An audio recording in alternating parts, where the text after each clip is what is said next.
Guess we should probably get started and hope that Roger will be joining us shortly. So I will call the meeting to order at 6:31. And I'm Pam Smith. Recording in the chair of the- progress. I'm Pam Smith, Chair of the Select Board. I'm joined here in the room by Priscilla Vincent and on Zoom by Mary Layton and Marcia Calloway and Town Manager Brennan Duffy. So our first item of business is the agenda. And does anyone have any comments or suggestions on the agenda? Marcia?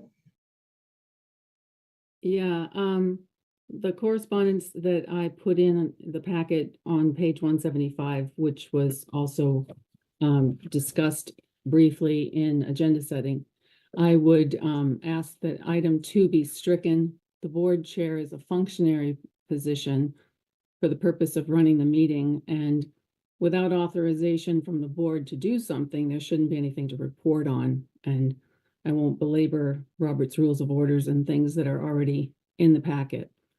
And the second item, items 11 and 12, I think should be collapsed into one item consistent with the requirement of the town manager's contract. I think by treating these separately, we're ignoring the mandate that we have under that contract and an opportunity to put together meaningful goals for the town with the town manager, as we're supposed to do. Mary? I'm wondering if Marcia's concern about the 11 and 12, we could just make it 11A and B.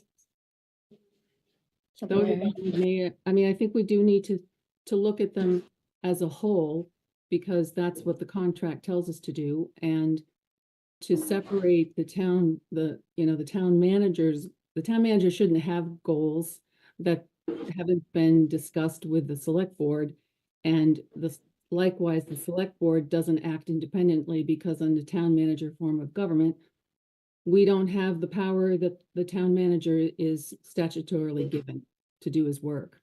So I think, Mary, sorry.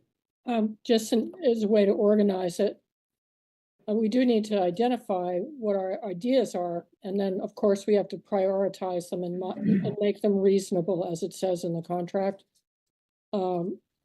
So perhaps in defining the goals for the select board, it's just good for us to say what we want, what we would like, and on goals for the town manager, I think the town manager has his own goals, but maybe there needs to be A, B, and C, where we state what they are, and then we really do have to figure out what's reasonable according to the contract.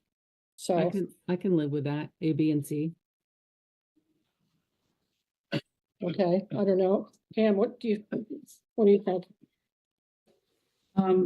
I have no issue with the 11A, B, and C. I did have one item that I wanted to bring up, and that is the letter in correspondence. I've got it tabbed here, so I can pull it out. It was a letter to Debbie Ann Reese at the Federal Energy Regulatory Commission. I wasn't clear whether we needed to act on this tonight and if we should move. Oh, I see Roger Arnold has joined us. Thank you, Roger.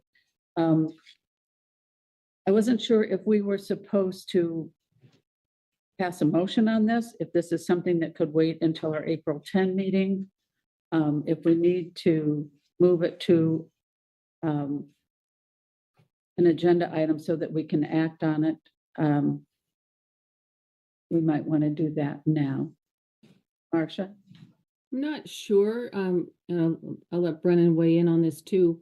I'm not sure this is something that needs necessarily an action, but I do think that anything that is submitted on behalf of the town should at least be noticed to the select board so that they can have some sort of input if they want any. This is a unique situation, which is federal. It isn't anything that this board necessarily would have any experience with. And the experts that are working in the fields, that are on commissions, have a better idea about what needs to be said and why. And I believe that they have looked at the FERC and the Connecticut River Conservancy's materials about what things other communities are saying, and they understand what our community is concerned about. So all of that to say, I don't think that we need necessarily take action on it, but we should know about it. Yeah, my concern was when I got to the end of the letter, it said sincerely Town of Norwich, and I wasn't quite sure who would be signing on behalf of the Town of Norwich. So that's and I asked Brennan and he wasn't clear on exactly where we needed to go with this. So I guess I would ask Linwood if she wants us to pass a motion on this, move it to an agenda item to discuss it tonight. Can we push it to April 10? What would be your preference? I hope that our hope, I'm working on this with Craig Lane and Ernie Ciccatelli, so it's not just me, clearly.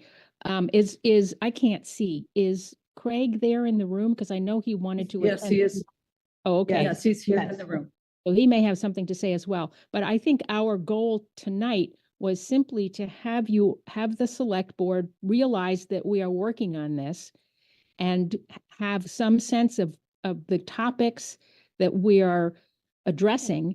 And we would like to know, do you agree with those topics? Are there additional topics that you would wish us to address in this letter, or at least consider? We didn't want to proceed with all, I mean, it's hours and hours of work, proceed with this if we were going to get to the end of this, present it again to you all in its final form and have you say, well, we don't want to do this, or we don't agree with half of what you said, kind of thing. So this was just an attempt to show you a very preliminary draft so that we could get your reactions and then adjust what we're going to put in the final draft accordingly. Does that make sense? Okay. Yes, and I think based on that, I would prefer to push this out to our April 10 agenda to give people more time to think about what is in this letter. And then we need to know who would be signing on behalf of the town, what is envisioned there. We can figure that out. The problem with pushing any discussion of this until April 10th is that this letter has to be in by the 22nd. And so Right. We are in a very tight deadline on this, and we're not feeling able to proceed with it without any feedback whatsoever from the select board. Okay. All right. So what would the board like to do? Should we pull it from correspondence and make it an agenda item? Mary? You're muted. Sorry about the muting. Yes, I think we should. I think we should just briefly comment and do it tonight, just to give some Okay. initial feedback. All right. Marcia, you had your hand up? I was just gonna say that there is a hotline that they can reference for getting answers for mundane things like who should be signing it. So that's pretty easy to do. Okay. All right. So I would entertain a motion for approval of the agenda. And if you would clearly state what amendments you're making, that would be great. So that we're clear on exactly what we're doing here.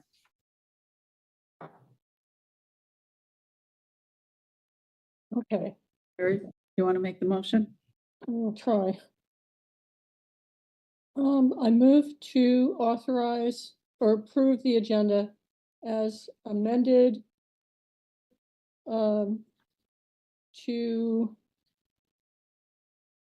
combine numbers 11 and 12 and to create numbers 11A, B, and C.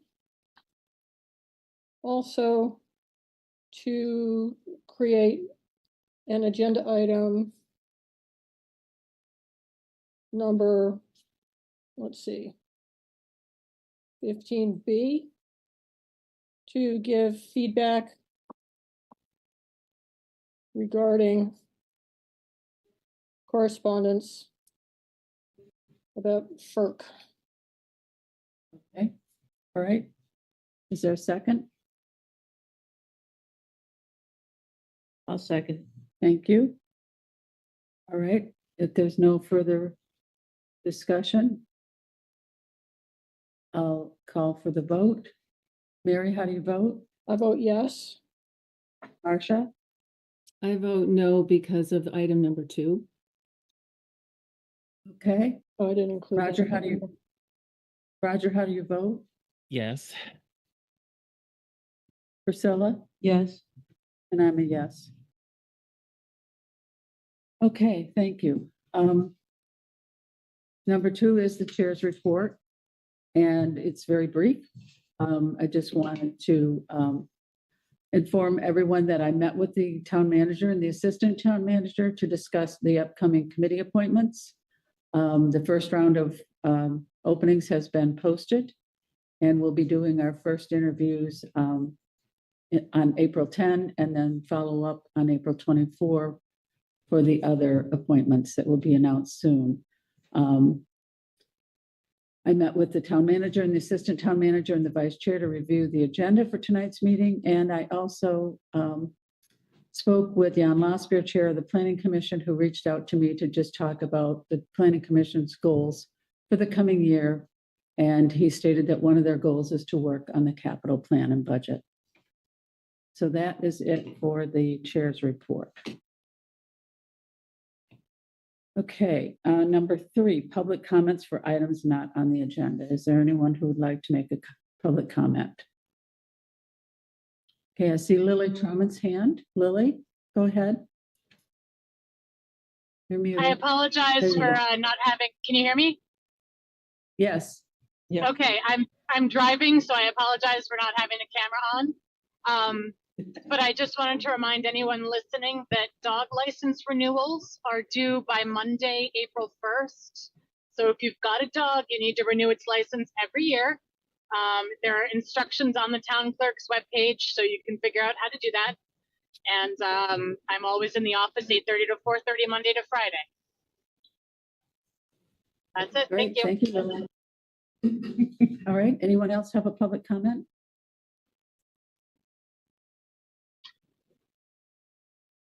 Okay, Lily, your hand's still up, but I'll assume I'm you're done. working on it.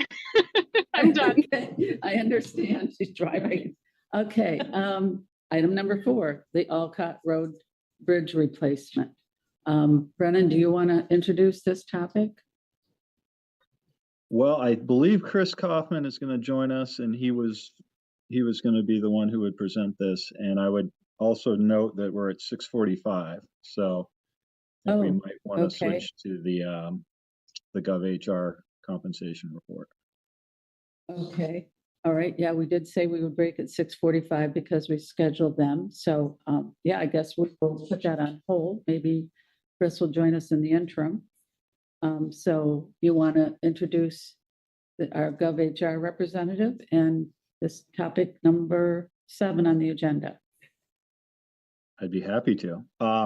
So with us, we have Katie Yee, who is joining us from Illinois, and she is a consultant that works with the consulting firm GovHR, who we commissioned about 8 months ago to conduct a comprehensive compensation study for the town of Norwich.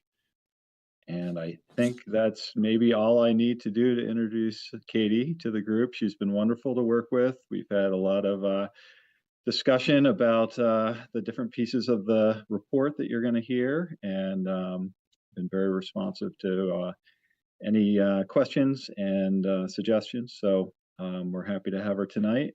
Katie, I have made you a co-host, so I believe you should be able to share your screen, and there's a button down at the bottom there that may allow you to do that. Yep. Thank you. So hello, everyone. Good evening. Nice to be with you. As introduced, my name is Katie. I'm with GovHR.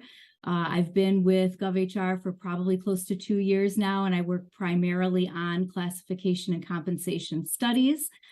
So I'm very excited to kind of talk to you a little bit about the compensation study that we did for Norwich. And I am going to share my screen and go through a couple of slides with you here. And hopefully, let's see if this is the right one. Yep. Do you all see a PowerPoint presentation now? Yes. Yes. Yes. Okay. And my little thing is showing up here at the top. Hopefully you don't see the little toolbar up at the top there too. Okay. So we have prepared a draft report for the town, and hopefully you've all had a chance to kind of maybe take a look at that report. But I will talk a little bit about one of the sections of the report when we get to the end of the slides. So there we go. So just an outline of what I'm going to talk a little bit about this evening, the scope of the work with this project, the fact that we did a compensation and a benefits survey. And then out of that survey, we did a proposed compensation plan and kind of what goes into a proposed compensation plan. We'll talk a little bit about implementation of a compensation plan as well as future administration of a system. And then we'll open it up for questions. And like I said, I will go through a couple of pages of the report with you. So again, what we did is we did a compensation and benefits analysis for the town. And the way that we did that is, first of all, we met with town administration, Brendan and Miranda, and talked about, the goals of the study and kind of what we were hoping to come out of the study. And then we went and we set about doing a determination of comparable municipalities or comparable communities. And I will talk to you about what goes into a comparable community analysis and how we set those comparables for our analysis. And then we also put together a draft report. And after tonight's presentation, if there's any adjustments that you would like to be made to that report, we can go ahead and make those adjustments, and then we can finalize the report for you from there. So when we're doing any type of compensation study, what GovHR does is we like to put together a salary or a salary and benefits survey and send it out to a group of like communities, what we refer to as comparable communities. And how we establish those groups of communities it's a little bit different depending upon which state we're working in, but we always like to use a consistent set of financial and demographic criteria in order to weight different communities against each other. So that you have a group of communities that's most comparable to Norwich. So an example that I like to use, because I'm in Illinois, is I'm in a suburb outside of Chicago. So if I were doing a comparable community analysis for my suburb, chances are I wouldn't use Chicago as a comparable because Chicago is a huge city with a much larger population, much larger tax base, all of those types of things. So within Vermont, the criteria that we use are per capita income, FY23 total town budget, population, municipal taxes, and then Q1 2023 sales tax and use tax receipts. And then we also factor in proximity. Again, because we wouldn't necessarily want to pick a comparable community that was, say, over 100 miles away from Norwich, because chances are you're not going to be losing employees to a community that's far away from you. So after we do our comparable community analysis, we rank the communities based on scores within each of those categories. And what we came up with as a set of comparables were groups with 65 or more points when we did the scoring system. And those are the communities that we surveyed when we did the salary and benefits survey. And you can see a list of them here there on the PowerPoint. We have some asterisks next to the community names. Communities with one asterisk next to them are those that responded to our survey. Those with two asterisks next to them, we were able to pull their data through the 2023 Vermont Municipal Compensation and Benefits Survey, which we have used before with other clients in Vermont. Oftentimes, communities will say, in lieu of participating in your survey, please pull our data from the Vermont Municipal Survey. So that's what we did in those cases.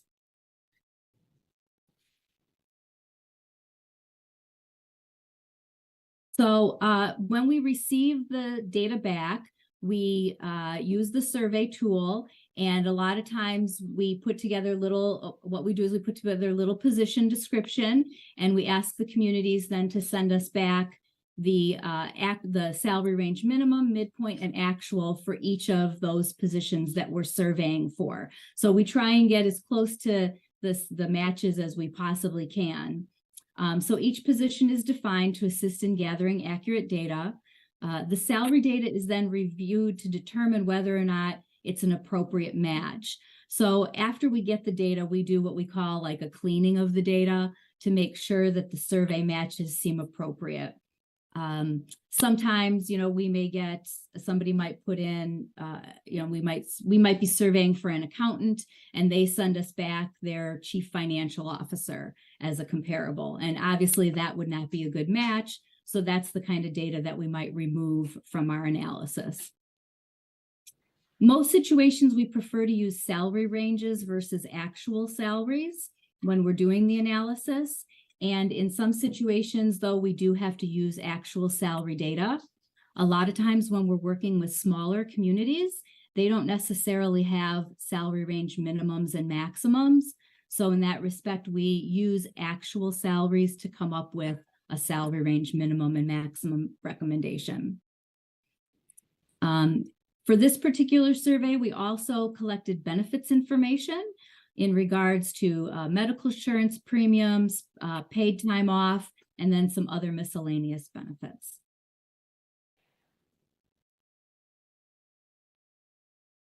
Now, after we collect all that data and we put it through an analysis, we come up with some proposed compensation levels. And for the town of Norwich, we went with the 60th percentile of the communities that we surveyed. And so one of the questions that we often get is, what does that mean? What does 60th percentile mean? So when we're looking at salary survey data, the 50th percentile is typically your middle. So it's right in the middle. So if a community chooses, say, a pay philosophy of the 50th percentile, that means they're choosing a pay philosophy that's right at the middle of the market. So 50% of the communities are paying above the market and 50% are paying below. When we looked at what the Norwich actual salaries were, we chose to go with the 60th percentile because in some situations, some of the actual salaries were a little bit higher than the market. And we would never want to recommend to you that you pay less than you're currently paying. We would want you to stay relatively consistent with what you're paying. And so this is actually a good thing for the town of Norwich, because what it says is that you're paying a little bit higher than the market, which is a good thing to be shooting for, especially, I think all of us know what the job market's been like right now.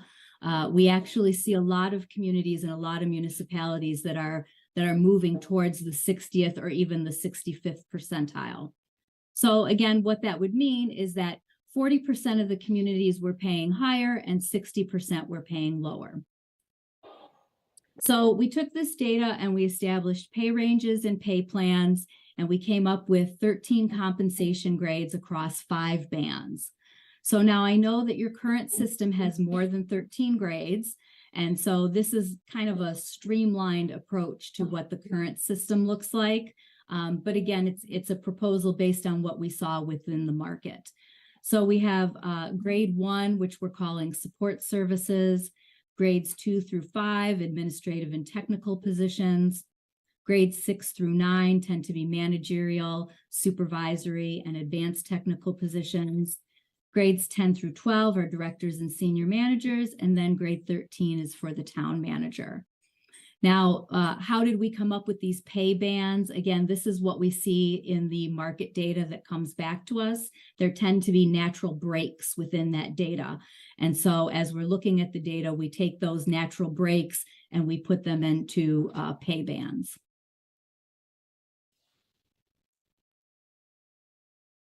Within the proposed grades, all the grades have a 40% range spread from the minimum to the maximum. We like to try and keep the range spread between the minimum and the maximum consistent among all the grades, because it just seems it's an easier way to explain a system when you have a consistent range spread. And then again, grades 2 through 5 have what's called an 8% gradation. Grades 6 through 9 have a 4% gradation, and grades 10 through 12 have a 10% gradation. Now, what is a gradation? So gradation is the difference between each grade. So in that band that has grades 2 through 5, there's an 8% difference between, say, grade 2 and grade 3, and there's an 8% difference between grade 3 and grade 4, and so on.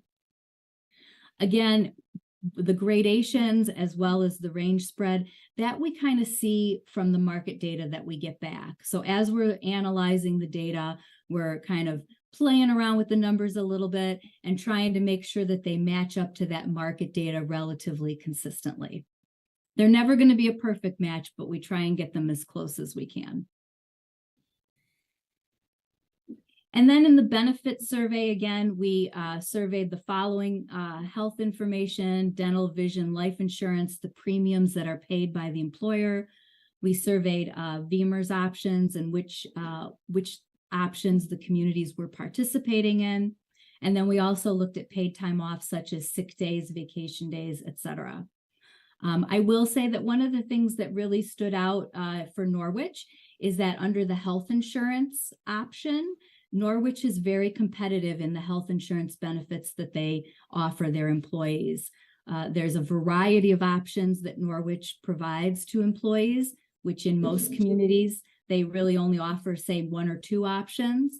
And then Norwich also has an option which is very inexpensive and actually doesn't cost the employee really much of anything for an employee-only coverage. So that's a nice benefit. So again, that's something that kind of came out of that survey that you would want to highlight and kind of be proud of.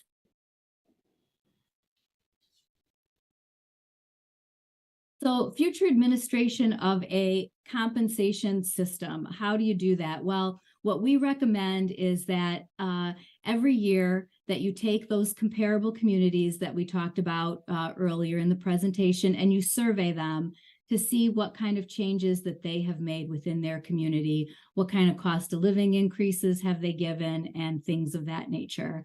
And then adjust your pay ranges from there, and then consider any type of related pay adjustments for employees. So that's the end of my slide presentation. What questions do you have? And we can kind of take it from there. Okay, what I'd like to do is go around to each select board member and have you ask one question. And we probably all have similar questions, but just to keep it moving, I'd like to see which select board members have questions for. Anyone have a question? Mary, go ahead. I'm a little confused about the pay band and grade explanation. I'd like to know, since we've had 13 pay bands and there are supposed to be natural breaks among the pay bands according to the data, just how that was sorted out. You know, that. Oh, yeah. So currently, your current structure, I believe, has 26 grades. 26 grades, okay. Yeah, and the one that we've kind of proposed and put together has 13 grades. And again, when we look at the data, we kind of see where those natural breaks are falling. And so that's what we use when we're putting together the proposed ranges. So if you were to add more grades in there, then you would have less of a gradation between the grades because it would be really more compressed. And we were looking strictly at the data that we collected through the salary survey process. So could I ask a follow-up question? Is that okay? Mm-hmm. Sure. Yeah. Just in thinking about our current wage chart, would you say that it is organized along the same criteria that you've used. You know, you had support services, you had, you know, supervisory and technical, and then sort of more senior management and advanced technical and so forth. So when you looked at our existing chart, was it a matter, and also that, okay, you've gone from 26 down to 13, was that just a matter of compressing to adjacent pay bands, or was it something more radical in how the wage chart was re-envisioned? So your current grade structure is 26 grades. I don't believe it's broken into bands, not the way I understand it. And I believe that it's something that the town has had in place historically for a good amount of time. So this new structure, or the proposed structure, is a little bit different, but it's consistent with the methodology that GovHR uses with all the communities that we work with. And so one of the things that struck me with the town of Norwich current grade system is there's 26 grades, but there's not 26 positions. So in this particular, when we kind of consolidate it with the proposed, it more closely aligns with maybe the number of positions within the community. There's not grades that don't have positions assigned to them. Thank you, that's very helpful. Just a quick correction, 25 grades. 25, sorry. I don't know. I had 26 on my brain. Okay, does anyone else have a question they'd like to ask? I do. Is that Marcia? It is Marcia. Okay, yes, go ahead. Okay, I have three, but I'll ask one to start with. I'm just wondering, is it important if the other towns have a collective bargaining agreement or not? And how that, whether or not there's a difference in grade charts, if they have, you know, one grade chart or two grade charts, or is that irrelevant? You know, each community does things a little bit differently. We did work with another Vermont community last year where we established multiple grade charts, one for each collective bargaining agreement. But that was, again, that was how they were accustomed to doing it. So, but we used the same methodology where we put the breaks in, where we saw the breaks within the data. So it was the same methodology, but we did multiple grade charts. You know, whether they have a collective bargaining agreement or not, we've consistently used this system for union and non-union positions. In some situations, communities might use it only for their non-union positions, but in other situations, they might do it for both. So we only analyze base salary data. We do not take into account any of those kind of above and beyond things. So we don't take into account overtime or longevity. We're really looking straight at base salary so that we can compare apples to apples, so to speak, because you don't, you know, once you start to mix all that other stuff in there, then it's really hard because every community, every collective bargaining agreement might be a little bit different. I have a question, Pam. Can I have a Okay, follow-up? sure. Go ahead, Roger. Marcia sorry. had a follow-up. I don't know if Oh, we want to get her. Okay, sure. All right, Marcia, go ahead with your follow-up. I just wondered, you said we should have a survey of these same communities every year. Is that something that we would be able to do, or is that something we would use, you know, GovHR? You could totally do that on your own, and it doesn't need to be as comprehensive as the survey that we did. So the survey that we did for this study included like position matching. But annually, what you could do is just, you know, an email to your contacts at those communities saying, you know, what are you doing with your pay ranges this year? What is your cost of living increase? And then you can take that information and you can do an average and kind of use that information to determine how you want to handle your system for the upcoming year. Thank you. Okay, Roger, go ahead. Yeah, I guess that mine was also a follow-up because you had mentioned that you looked at wages, and your presentation also talked about the comparable communities for those wages.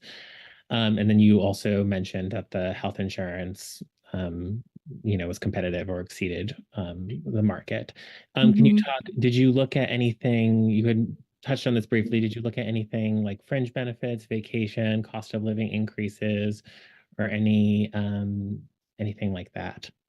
We did look at paid time off, and I glanced at the report before.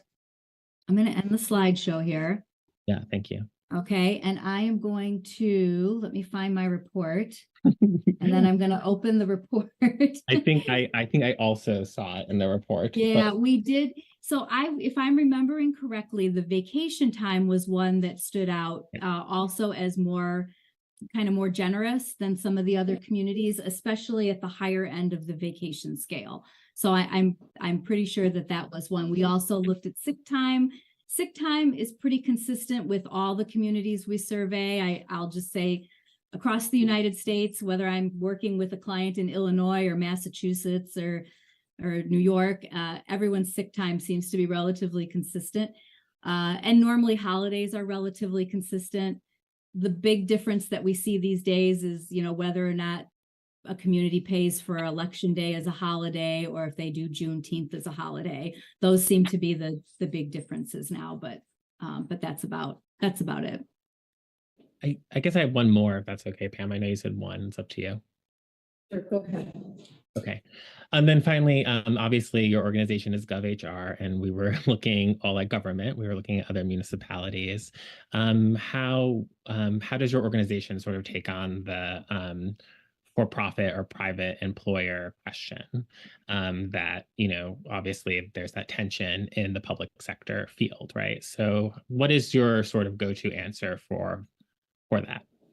So, well, we have tried in the past to get survey data from private sector clients, and that is near impossible. They won't share with us. So one of the things that we do is we subscribe to a tool called Comp Analyst through salary.com. And we did include salary.com information in the analysis when we could find a match for the position. Okay, thanks so much. Sure. Okay, Priscilla, did you have any questions? Just a comment, when I went through the report, I thought, it looks as though we're doing a pretty good job of paying people about what we should be paying them and giving them nice benefits. Although we have a very complicated health insurance situation that maybe we could simplify. Okay. All right. Yes, I think that's true. You offer a variety of health insurance options, and some of them are very reasonable, if not no cost. But there's a variety. So I would imagine that might also confuse employees at some time. Okay, I had a question, and as I looked over the report, it looked like there were some positions that you thought were slightly under market and should be adjusted? Or do you think that there should be an adjustment for all positions? So the reason we went with the 60th percentile is because some of the positions were paid a little bit higher and some were paid more at the 50th percentile, but we didn't want to recommend, bringing those that were paid a little bit higher, to a lower pay range. So there was a mix kind of across the board. But I do understand that you've recently had some changes through your collective bargaining process that might have increased your ranges and your actual salaries. The data that we have in the report is prior to all that happening.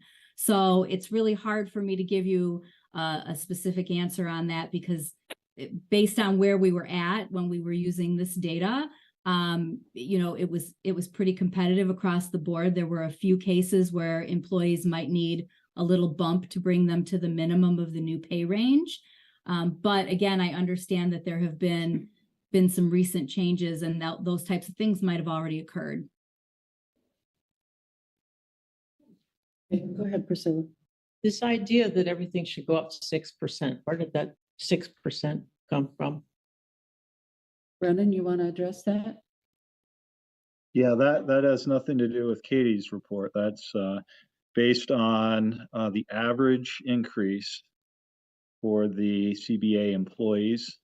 It was actually 10.1, and then we subtracted off the cost of living adjustment that was 3.64 that was offered on July 1st.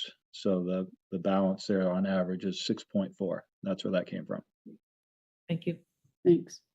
All right, any other questions? Marcia? So Katie, when I'm looking at the charts, and you've got, it's like page 12 of your report, just for an example. Yep. And you've got 60th percentile and 3 columns, and the current salary range, that's our current salary range. And then the proposed salary range. Yeah, so here I'm going to share my screen and I'm going to go to exactly what you're talking about. And hopefully now you can all see that. Yeah. And so, yes, we've got, this first column is the salary survey data. So this is the 60th percentile salary survey data that we pulled over. This is the current pay range, but again, this is the pay range prior to this adjustment from the collective bargaining agreement. And then the proposed is the proposed that we came up with based on the salary survey data and your current ranges. So taking into account the current ranges as well as the proposed data. And in terms of equity, and if we were looking at this and we wanted to sort of make adjustments based on the proposed salary range, equitably, do you sort of look at all of them? Do you cherry pick? I mean, what do people do?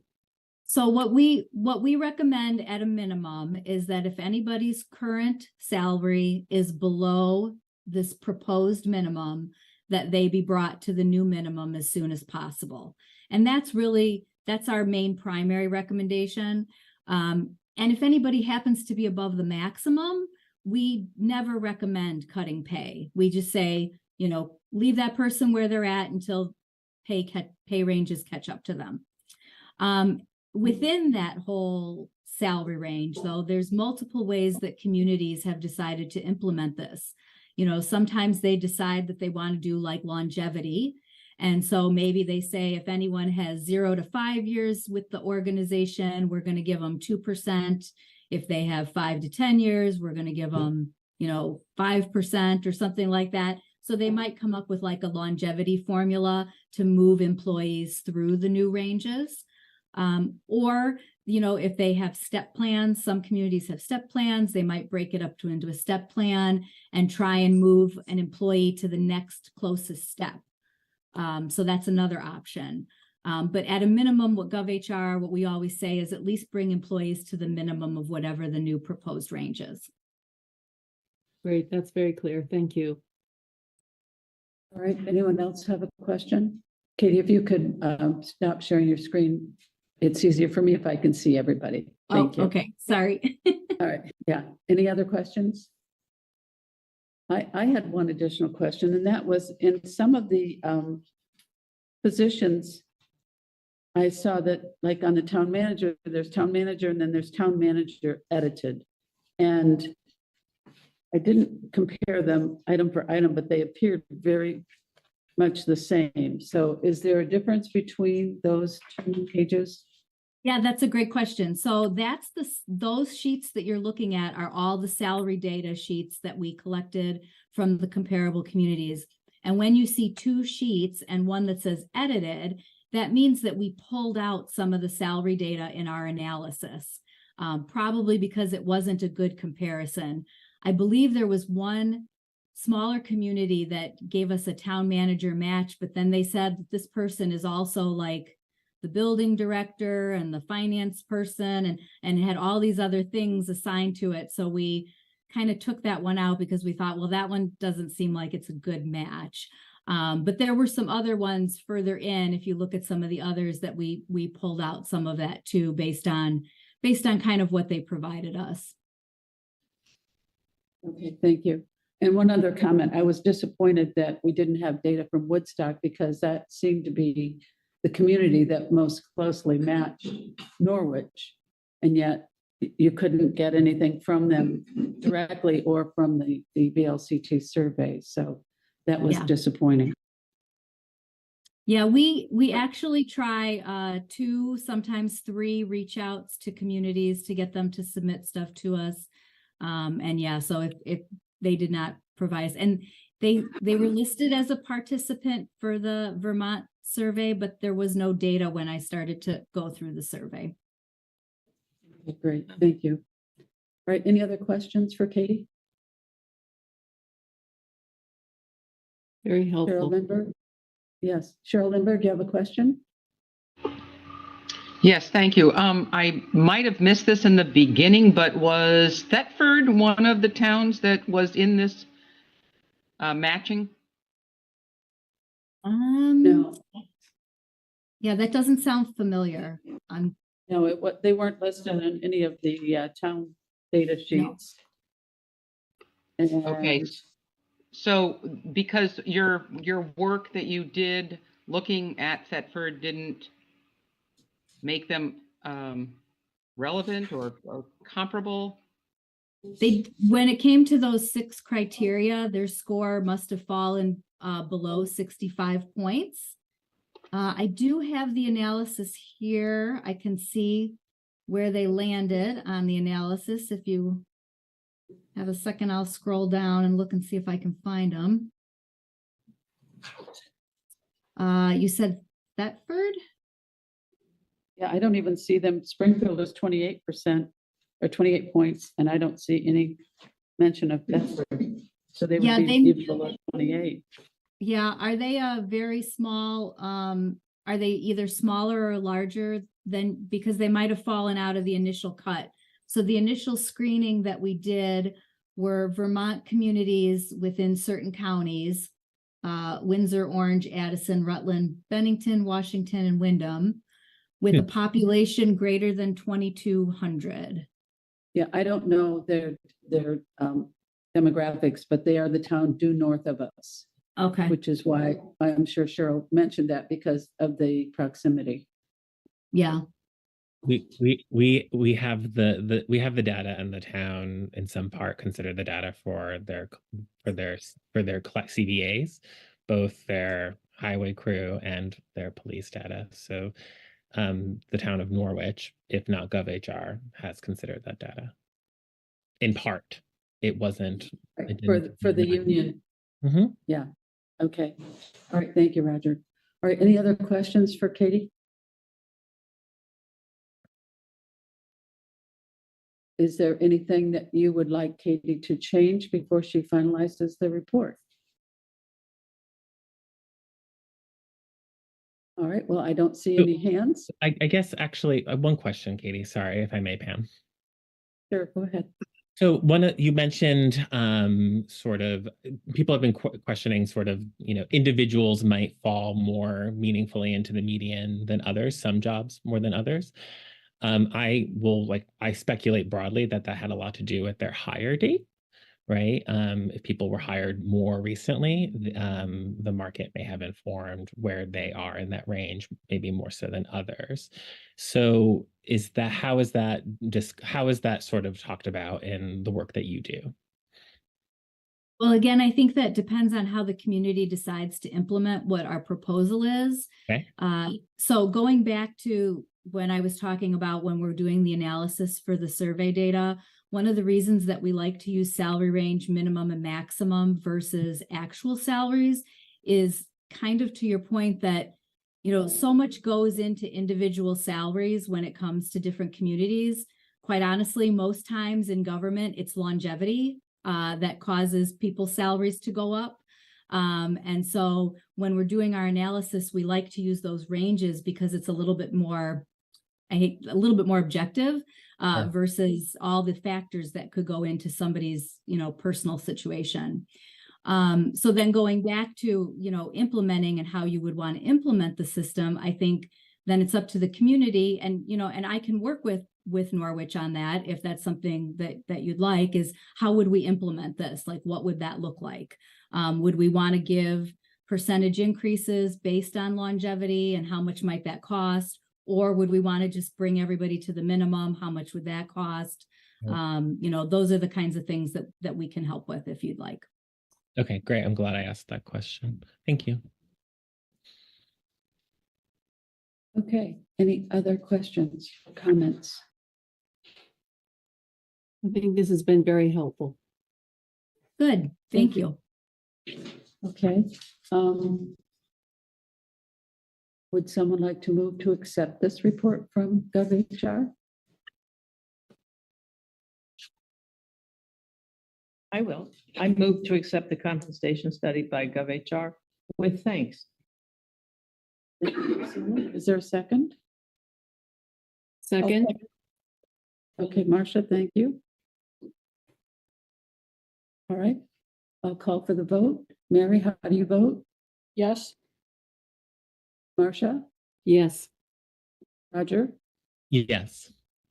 Priscilla, Yes. and I'm a yes. So it's unanimous. Thank you very much, Katie, for coming this evening and giving your presentation. All right, Really thank you. It was- was nice to meet you all. Thank you very much. Thank you, Katie. You've been a pleasure to Yep. work with. All right, bye-bye. Yep, good night. Okay, what would you like to do, Brennan? Do you want to move on to number 8, or do you want to drop back and do 4, 5, and 6 next? What's your pleasure? Why don't we do 8 contiguous to that while people are thinking about salaries and payroll? And then we can Okay. go back to 4, I guess, was where we left off. If that's okay. Go ahead. Yeah, I guess I'll just start, and I'll mention that I have a memo that was put into the board packet that I created with the hopes that this would kind of clarify some of the questions and discussion that we've had over the past few select board meetings. Again, this goes back to kind of a question of maintaining the parity that we've had in the CBA and non-CBA employee wages, which again, I went back and looked at the history there in one section of the memo, and it looks like we've had that in place now for about 10 to 11 years at least. And I guess I'll just quickly walk through the memo here. I broke it down into a couple different categories that I thought would be helpful to people because this is a lot of data. So I looked at the historical understanding of the wage parity, which I just mentioned. We kind of go back to circa 2012 when the original Condrey report, which I think was the last time the town did a formal compensation study, was published. And what that looked at was creating a wage scale that we have currently in place, which is again that 25 grades. At one point, it was 22 steps. In the most recent version that we found, it actually ended up being 20 steps that went up. And the math that goes with that, just as comparable to what Katie was talking about, is 1 through 19 grades have a 5% gradient between them. And then from 20 to 25, there's a 10% gradient. So that's a little different than what she had talked about. And then you start on step A, and it's basically a straight 2% increase every step that you work your way up through that chart. And that step is done with a satisfactory or higher performance evaluation of an employee at the end of their anniversary. So every year, every employee is going to be basically given a 2% increase and go up a step. And then the grades, as Katie mentioned, some of those are unused at this point. So again, I think one of her thoughts was to simplify this. We could actually eliminate a number of those, almost half, and end up with, again, the proposal that they came up with of 13. As we talked about in I think just the last meeting and maybe others, after coming off of this extended collective bargaining agreement negotiation and kind of working very hard to get to the point we are with our current grade and step and the CBA ratification, I don't know that there's an appetite right now to take on revising that grade and step chart right now, and that might be something we would look at in the future. But again, my feeling was that might not be appropriate to jump into immediately right now after just getting through this. So the other categories that I talked about in the memo, and I assume everybody's had a chance to look through these, so I'm not going to spend a lot of time in detail there. I wanted to review the implications of retaining the benefits parity. I'm sorry, I might have skipped one here. Okay, so after the historical analysis there, it was reviewing the implications of retaining the wage parity. Again, that's just the wages that are earned on those grade and step charts.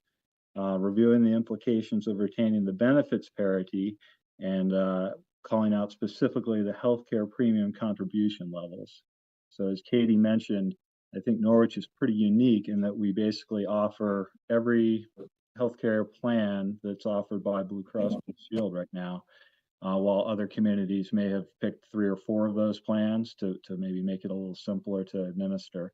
So we're not talking about changing that at this point, but as you read in the memo, there is a different formula now for the CBA employees, which is based on a percentage of employer and employee contribution. And that differs from what we were using prior to the CBA for everyone and is existing currently for the non-CBA employees, which is basically a 50% match of any increase in the healthcare premiums as they go up annually. And that dates all the way back to 2014. So basically it's complicated. It's very hard to explain to people how that works. The percentage base seems a lot simpler. And then the next section of the memo talks about reviewing the implications of parity and a retroactive true-up as bargained in the CBA. I'm sorry, I missed something. I missed one again here. No, I didn't. Okay, so true-up of the bargaining and the CBA is another consideration. At the ratification of the CBA, all of those employees basically got the wage increase that was agreed to, and it was basically put back to July 1st of 2023. So there's going to be basically work of the finance office and the town manager's offices to figure out how much we actually owe those employees if they were to have been paid what we agreed to going back to the end of the last collective bargaining agreement. So there was a discussion about would that be applicable to non-CBA employees as well. And then the conclusion of the memo is really my recommendations here. I'm giving 3 options. One is to kind of maintain the wage parity. As we talked about earlier, that is looking at an average 6.4% increase across the board for full-time and part-time employees of the town. And in the memo, as you saw, there are a couple tables and charts there that kind of help break that out more visually as to what that looks like and what that means. The other consideration would be to switch the CBA employee to the current formula of a percentage-based employee-employer contribution for healthcare. And there's a table in there that also explains what that would look like for the folks that are currently full-time employees and using the healthcare benefit from the town. And then there's a third recommendation, which is or a third option, which would be to do a true up of the back pay wages, similar to what was done to the collective bargaining agreement employees. And as you read in the memo, I feel my recommendation would be to adopt those first 2 to increase the wages at that 6.4% increase across the board for all the employees and maintain the parity. And I note some reasons for wanting to recommend that. I think it does make sense to go to this new formula for the healthcare contributions. And I think, again, there's a little bit of a short-term cost implication to the town there, but I think some long-term benefits and just ease of explaining that to folks and people making choices about their insurance plans and also the administration.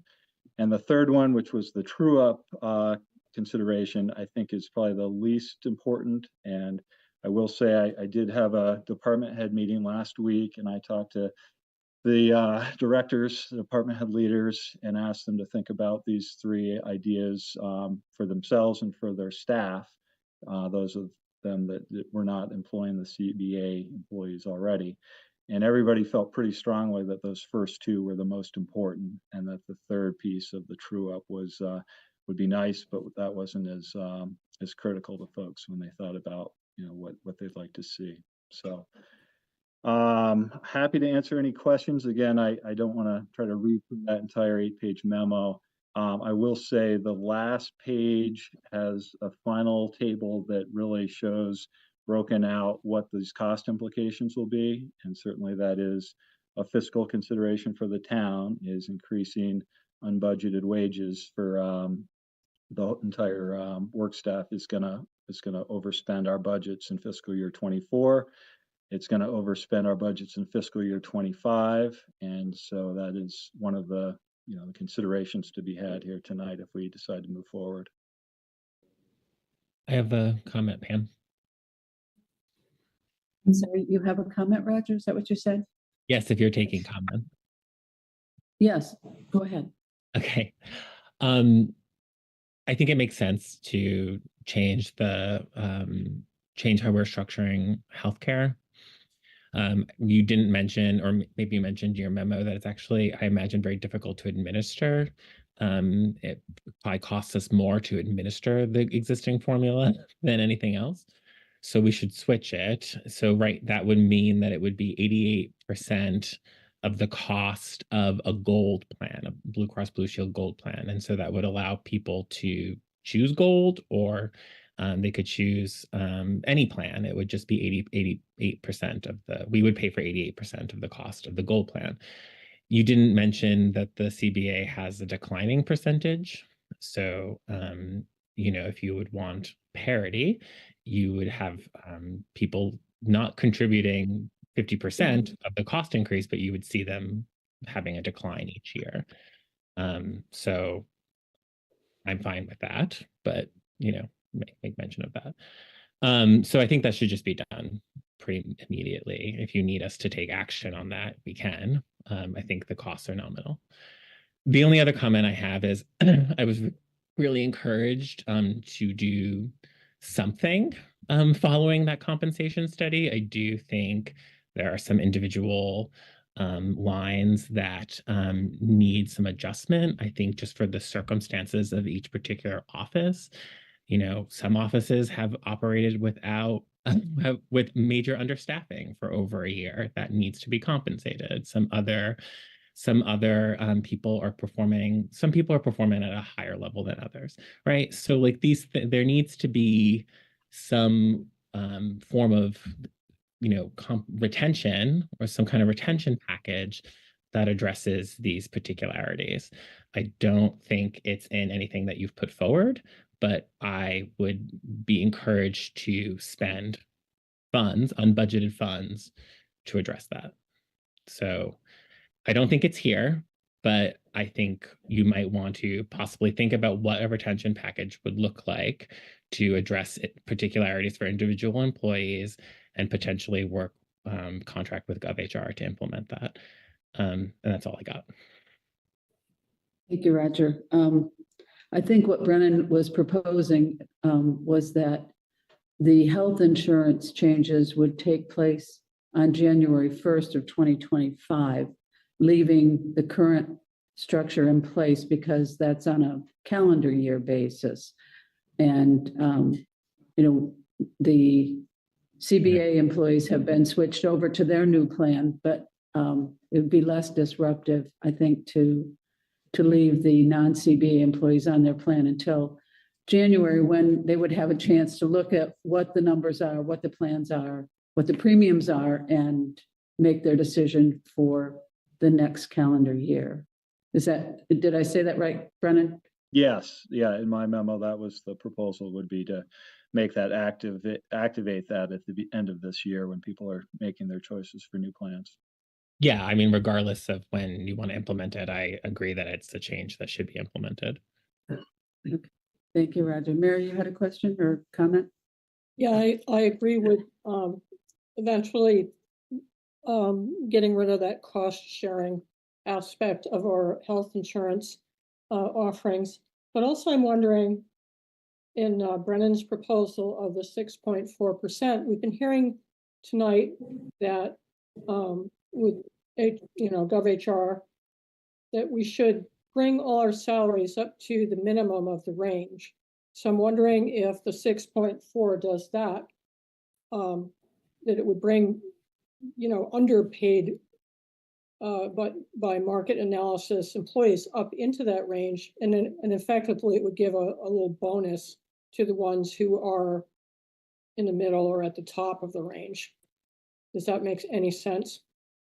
Yeah, so Mary, I think there are not many, if any, folks that are falling outside of the expected range right now, that 40% gradient.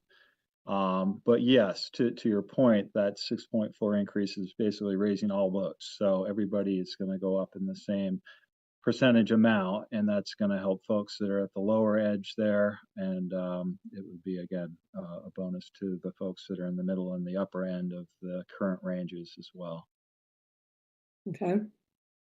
right. May I ask another question, Sure. Pam? Sure, go ahead. Just hearing about how the 13 grade system would work, and that it seems to be more tied to functionality in the workforce. Would it eventually be a more workable wage chart to use? I mean, it might be that there's too much else going on to consider such a change, but would it be sort of long-term, more user-friendly, more manageable to have a more simplified chart? So I think it would. I think if you look at the way that's broken down, it really does make some logical sense to kind of categorize certain skill level jobs or education level jobs as they have. So I again, it doesn't seem like this is the right time to make a drastic change like that after just coming off of the protracted CBA negotiations. But I would think maybe that could be a goal within the next 12 months, would be to, again, maybe pick this back up again in the fall with GovHR and look at, okay, we're now feeling like we've had some time to breathe. We'd like to look at moving to a simpler, more easily explainable gradient. And that, again, with 25 grades, most of those are vacant, right? Most of them do not even have an employee that's fitting into one of those grades at the moment. So it does make a lot of sense for simplicity and just kind of logical administration to curtail that down, I think. Okay, thank you. Marcia? And Brennan, I know, people's anniversary dates come up regardless of what we're doing. So I'd like to get this sorted sooner rather than later. But I'm also wondering, the 25 grades, I don't know where they came from, but now we've got potentially 13 types of positions. Is there any need to look at what we're thinking about in terms of, best case scenario for growing? Does 13 do it? Or is this going to be something that we have to keep adjusting? No, I think, again, if Katie, as Katie explained, this is kind of what they're seeing in the marketplace right now, is that this is 13 is covering everything from a very entry level, grade 1 position all the way up to the managerial class of, 13. So I guess I don't think there's any concern that this would be too simple or constrain us for future growth. I think people would gravitate into those new grades based on kind of the skill set of the work. I just would like to remind the group, if I may, Pam, Go ahead. that any wage chart or any grade discussion would need to be bargained and approved by the collective bargaining, the CBA. So this idea of, how many grades if you even just the grades of what grade a particular position falls in, or is a bargained discussion. And so you can put within the mechanisms that we know, you can put non-union employees into that peg, but you can't do that for union employees.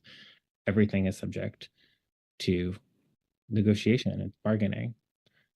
So Yeah, that's so this 13 number, it's may sound lovely, but if you want non-union, if you want union employees in it, you're going to have to go back to bargain, which is what Brennan, I assume, is alluding to with, you do not want to go back to bargaining. So we just spent a good amount of effort and money to negotiate that contract. right. And so that was my thinking too, is that we're kind of etched in concrete for the next 4+ years with this union contract. And so I don't know how we would make changes in the grade chart unless we went back to the union and asked them, could we juggle this around? And like you said, that could be opening a can of worms. Marcia, you wanted to say something? Well, doesn't that presume that we're talking about one chart where in fact right Right. now we've got two charts? Right. And so we could, without worrying about the collective bargaining agreement, have a chart for 13 for the Right. non-CBA people. That Right. would be good. I think. Okay, that's worth considering. So if I could just add maybe a piece to that. So absolutely, Roger's correct there that we just came off of a very intensive bargaining process. I guess you're right that it would need to go in for bargaining before we made any sort of a change to what we've all just agreed to. However, I would suggest if the financials are the same, if there's no loss in wage to a CBA employee, they're just being reclassified into a different grade, that might not be a terribly difficult task. Maybe. It could be, but it logically would seem like if that was the crux of the issue, was how much are folks making on an hourly rate, and that was not going to change, that the mechanism of the grades might not be that complex to negotiate. Just a thought. Okay. All right, Mary, go ahead. I unfortunately strongly disagree with Brennan that just the nature of the bargaining, because trying to think of a tactful way to say this. I don't like to give anything up. There have been various proposals in this, in our own bargaining and other past bargaining sessions, which were not well received. So I think it might be a good move for the town to have two charts. It's just something to consider. And much more than, trying to create one chart and then to negotiate with the union about what that chart is, I think would be an extremely daunting task.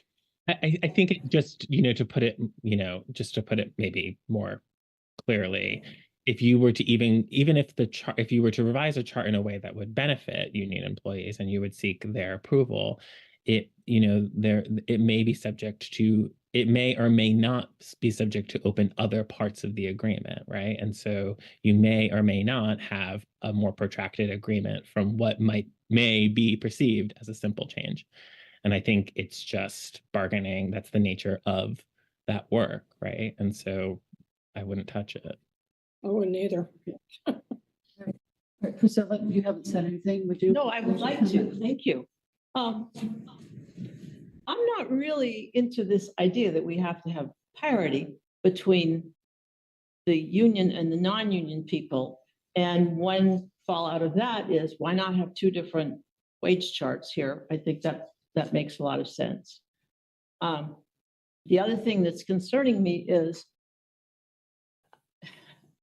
my brain becomes a sieve at some point, but when we did our budget discussions, did we build in any salary increases for anybody, or is all of this going to be over and above everything that's in the budget?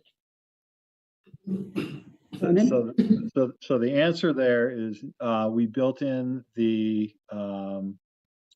COLA adjustment that was going to occur, and we built in the 2% step increase, but we did not, and we're not able to budget for any of the ongoing negotiated salaries that we had no idea where they were going to land.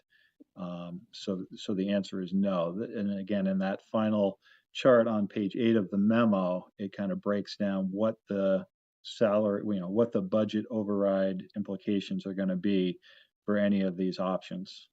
So that I think is a clear indicator of kind of how much budgets would be overspent in the CBA. And we know those are kind of known costs we're going to have. And then again, the considerations for the options would have cost implications themselves. And those are also illustrated on that chart. Marcia? I do think parity is important. I think, historically, it's important to our town. So I guess what I would be interested in sort of knowing is how different the proposed 13 step scale or grade scale is in terms of salaries to what's been negotiated by the agreement. We could certainly have a parity of sorts with two different charts. Although I think that brings an expense of its own because town administration has to understand two different charts and apply two different charts. But I think we could come to parity with two charts. Yeah, so if I may, the proposed wage chart that's in the packet there that looks at the hourly and the salary kind of is doing that currently. So what has been broken out there are the police officer wages in they have two grades that they fall into, and then there's 4 grades that are the non-police CBA employees, and they differ only very slightly due to some math, a different way of applying some math to what we put together in that proposed chart with everybody, which is that 6.4% increase. So in a way, we've kind of held those, again, just because the numbers were not matching up perfectly. There's a couple cents off as you go across the or up and down the grade. And what was agreed to in the CBA is what's currently listed there for those employees. So we did not want to try to interpret that or try to change that in any way. But it is, if you look at that proposed scale with the 6.4% increase, you'll notice that everything there is very similar for the CBA, the non-CBA, with the exception that the police officer grades have been pulled out of those, and they're going to stand alone from now on, no matter what, I think. Okay, so I'm looking at your chart that's on page 8 of your memo, and it says if we were to start now, the next payroll, giving the 6.4% increase across the board between now and the end of the fiscal year, that would be $37,145. And then going into FY25, it would cost $83,021 for the entire fiscal year. And those are dollars that we have not currently budgeted for. And then on the health insurance, nothing for fiscal year 24, and just under $8,700 for fiscal year 25. So that could have a huge impact on our budget next year, fiscal year 25, almost $92,000. It's not budgeted. So Yeah. I was going to ask if the board wanted to take some action on this proposal tonight. Do you want Brennan to come back with some additional information based on questions that you have proposed? What would you like to do? I'd like to hear what Brennan wanted to add. Well, I just, I think when we're talking about $92,000 or thereabouts, or $83,000 and $9,000, in a budget of 6 million is actually not a huge impact. And I can say with some assurance that we've had open positions here throughout the year in a number of these departments that we're going to, hopefully we'll have a few of those filled here before we end the fiscal year, but we may or may not have all of those. So I think there is, I'd hate to sit here in March and say we're going to have a surplus that's going to help us here with this, but I think that is, in the greater scheme of things, $83,000 in fiscal year 25 and $9,000 if the healthcare contribution is switched to the formula of a percentage is not going to be a huge, crisis level to the budget. Can I have a comment? Yes, go ahead, Roger. I mean, I don't disagree. And I don't disagree by the number, and I don't disagree by the premise of looking at wages. I disagree with the logic that's been put forward for those wages. I've now opposed it for several meetings. So I would like to see something, a different factual information to get at this proposal, because I can't act based on what's presented. I would also say that, like, when I started this work, the budget was like 4.7 million. So, I haven't been around that long on this board, and now we're looking at a $6 million budget. So I do think it's that kind of thinking that has, perhaps driven up a lot of spending. But no, I think employees, I'm fine if, even though the town of Norwich, the comparable communities were paying, what, 60% of the community surveyed are paying less than us. I still think we need some kind of program that looks at employer compensation. I just don't think I don't think I can act on what's proposed. So Roger, that's it. That's all I got. Sorry. I have a question for Roger. Do you have a question for the chair? No, yikes. Well, I'll pose it to the chair, but Roger will have to answer it. The question is, I don't understand, Roger, what you just said in terms of what additional information you want from the town manager. Yeah. Do you want me to answer, Pam? Yes, please. Yeah, I mean, I think individual, I'm interested in a retention program more than I'm interested in increasing salaries all across the board. So I'm not necessarily, as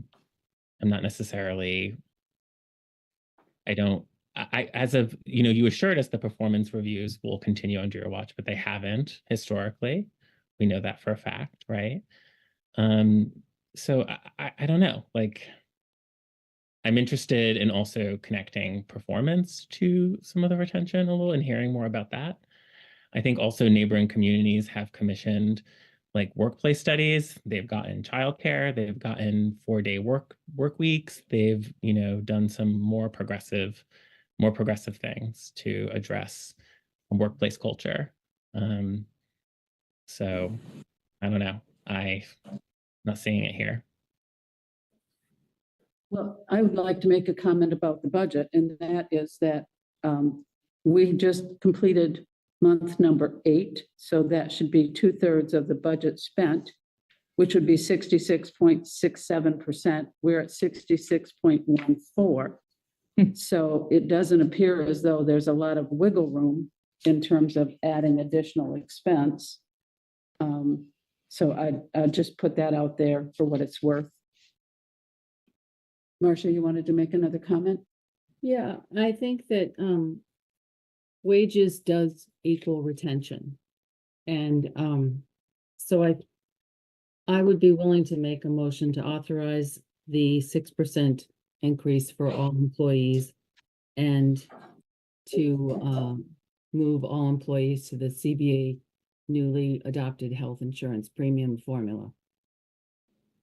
Is that a You motion? said all employees? Yes, all employees, because You mean all non-CBA employees? yeah, the recommendation options in the packet says approve moving all employees to the CBA's newly adopted health insurance premium. And since the CBA people are going there anyway, it would be all employees. But you said 6%, 6.4% for all employees. That was My question is, no, that was clause number 1, proposed base wage increase of 6.4%. Okay, for all employees, and I believe that's what you're seeing in the CBA. And so it would be the same for the non-CBA. Clause number 2 is the healthcare premium. Can you separate would you consider separating your two motions or the two suggestions into two separate motions? Yes. I'm confused by you saying all employees. The CBA employees got their increase and they got a true up back to July 1. Why would you say all employees and not all non-CBA employees? Just Because that's what's here on page 8. Proposed increase for non-CBA wage impact. Look at page 7. So I would consider changing the motion to, I move to approve the continuing policy of wage parity between CBA and non-CBA employees and adopt the fiscal year 24 wage chart as presented, in thereby increasing the wages by 6.4% across the board for all town employees who were not already impacted by the CBA ratification. That's a lot. Okay, You repeat it? Yeah, it's actually on page 7, the first bullet under options. I move to approve continuing the policy of wage parity between CBA and non-CBA employees and adopt the updated fiscal year 24 wage chart as presented, thereby increasing wages by 6.4% across the board for all town employees who were not already impacted by the CBA ratification, to become effective upon approval. That would be motion number 1. okay, is there a second?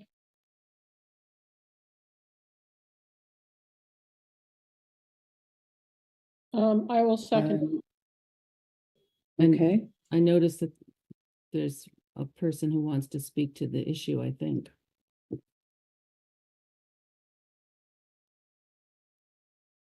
that's a town employee. Indeed. I'm not sure that's appropriate. What, Why? Well, it's discussion, right? Right? I have something to say. Priscilla, what would you like to say? I'm the skunk at the garden party. I think that this is irresponsible of us as a way of spending taxpayer money that has not been budgeted. Apparently, we're paying our non-union people a pretty nice rate right now. I don't know why we need to suddenly, effective immediately, give them a 6.4% raise. I am very much in favor of, making the healthcare stuff the same, but that isn't going to happen till January. So, but I mean, I'm a little panicked about what we're doing to our budget. I mean, just pulling money out of thin air, it feels like, and I don't feel that's a responsible way for us to treat taxpayers' money. So I am very unhappy about this. Okay. All right, Chris Kaufman, you wanted to say something? Thank you. I'm speaking as an employee of the town, as the director of the Public Works Department, and as the person who manages effectively most of the union employees for the town. I've also been the person that has trained and rebuilt the entire department for the town of Norwich. Most of the CBA employees here were trained under my efforts, and I believe that parity is important. It sends the wrong message to the staff that we're not held as in high regard from the people that are having to manage these extremely difficult and challenging situations. In particularly my department's been operating without any support. I've been doing it by myself for over 2 years. Historically, the person that was in this position before had half-time help. I've been doing it all myself while I've entirely rebuilt the department. I'm not trying to pat myself on the back here, but I'm saying that through some significant FEMA damage, through a lot of situations that have been beyond normal situations, it's an exhausting effort to try to manage the departments, multiple departments, frankly, that is under my responsibility, and feeling as though that having parity builds camaraderie, it builds a support network between the union and the non-union employees who have to work together. I have to work with them, they have to work with me, and I think it's critical that we all shoulder the burden together. And frankly, I understand the burden to the taxpayers, but I also understand the burden to everybody trying to make ends meet these days with the cost of inflation and the significant burden of trying to do your job under what I consider to be most difficult situations through weekends, after hours, late at night. CBA employees are compensated significantly for that. And I believe that management, steps up to the plate here in the town. I'm really happy about being able to support that for the town. And I know with the police department and the fire department and those folks, we work tirelessly to make sure that the community is safe and that the work is done at a high level. And I would just like you to really consider this, because I think it's important that we treat everybody fairly and equitably and not build walls between individuals, which I think will only create more animosity and difficulty in the future. And that's what I had to say. Thank you. Thank you, Chris. Cheryl, you had a comment? Yes, thank you, Pam. My question for you is, you've spoken to the cost of the recommended changes for non-union employees, and I was wondering if there has been a calculation made of the impact of the CBA changes and how much that's amounted to, that will be in this budget that we're in right now, which would also impact the expenditures of this year's budget. I didn't know if anybody knows that amount. Yeah, that's on page 8 of Brennan's memo in the packet. The FY24 impact for the wages, the health insurance, the true up of the wages, the true up of the insurance is $59,041. In fiscal year 25, it would be $48,313, and that's just the CBA portion. So that is on page 8 of his memo. Okay, thank you. Sure. Okay, so we have a motion on the table. Is there any other discussion before we vote? The only other suggestion I have is, in the past, what we did for retention was we authorized that one-time increase. I think it provided some particular labors in trying to issue that to union employees. But I think it did address sort of a crisis moment for staff. I can't sort of accept, a permanent change in an off-cycle budget moment for this, but I recognize what Chris is saying, and I do think if we are going to be serious, I think we should. I'm willing to communicate that I'm serious about, looking at that an actual final report from GovHR and creating something, with that I'm comfortable, we can act on. So I would authorize something like a one-time until that work comes forward, but I can't do it now. Okay. So I'm going to, I guess, vote with my logic and not. Yeah. Anyway. Okay. I see we got one more comment from Will Smith. Will, go ahead.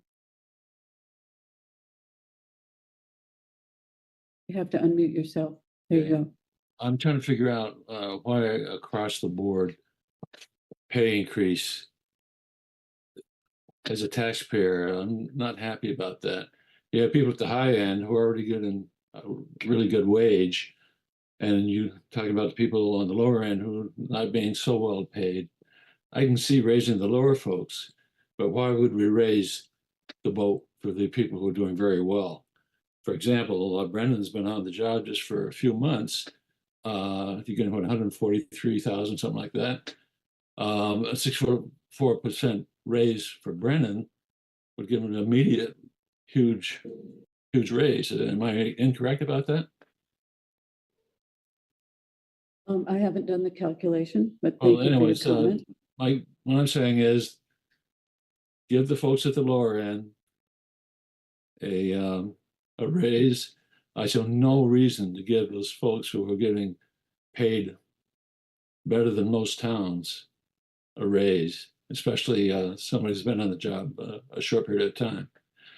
And one more comment concerning Chris Kaufman and his talk about what a great job they're doing. The roads on this past storm were horrible.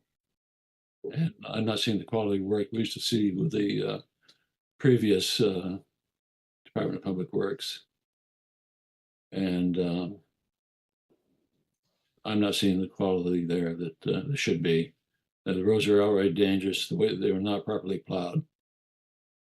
That's my opinion. All right, thank you. Okay, are we ready? Are we ready to vote on the motion that was made by Marcia? All right, I will ask for the vote. Marcia, how do you vote? Yes. Mary, how do you vote? Vote yes. Roger, No, I'm sorry. Priscilla, No. and I'm a no. Motion fails. Did you want to make another motion, Marcia? Second motion. I move to approve moving all employees to the CBA's newly adopted health insurance premium formula effective upon the next change of insurance determination, January 1, 2025. And to the extent, this is a comment, not part of the motion. If the CBA employees are already moving to that and they're not waiting until January 1, then I would amend that to moving all non-CBA employees to the CBA's newly adopted health insurance premium formula effective upon the next change in insurance determination, January 1, 2025.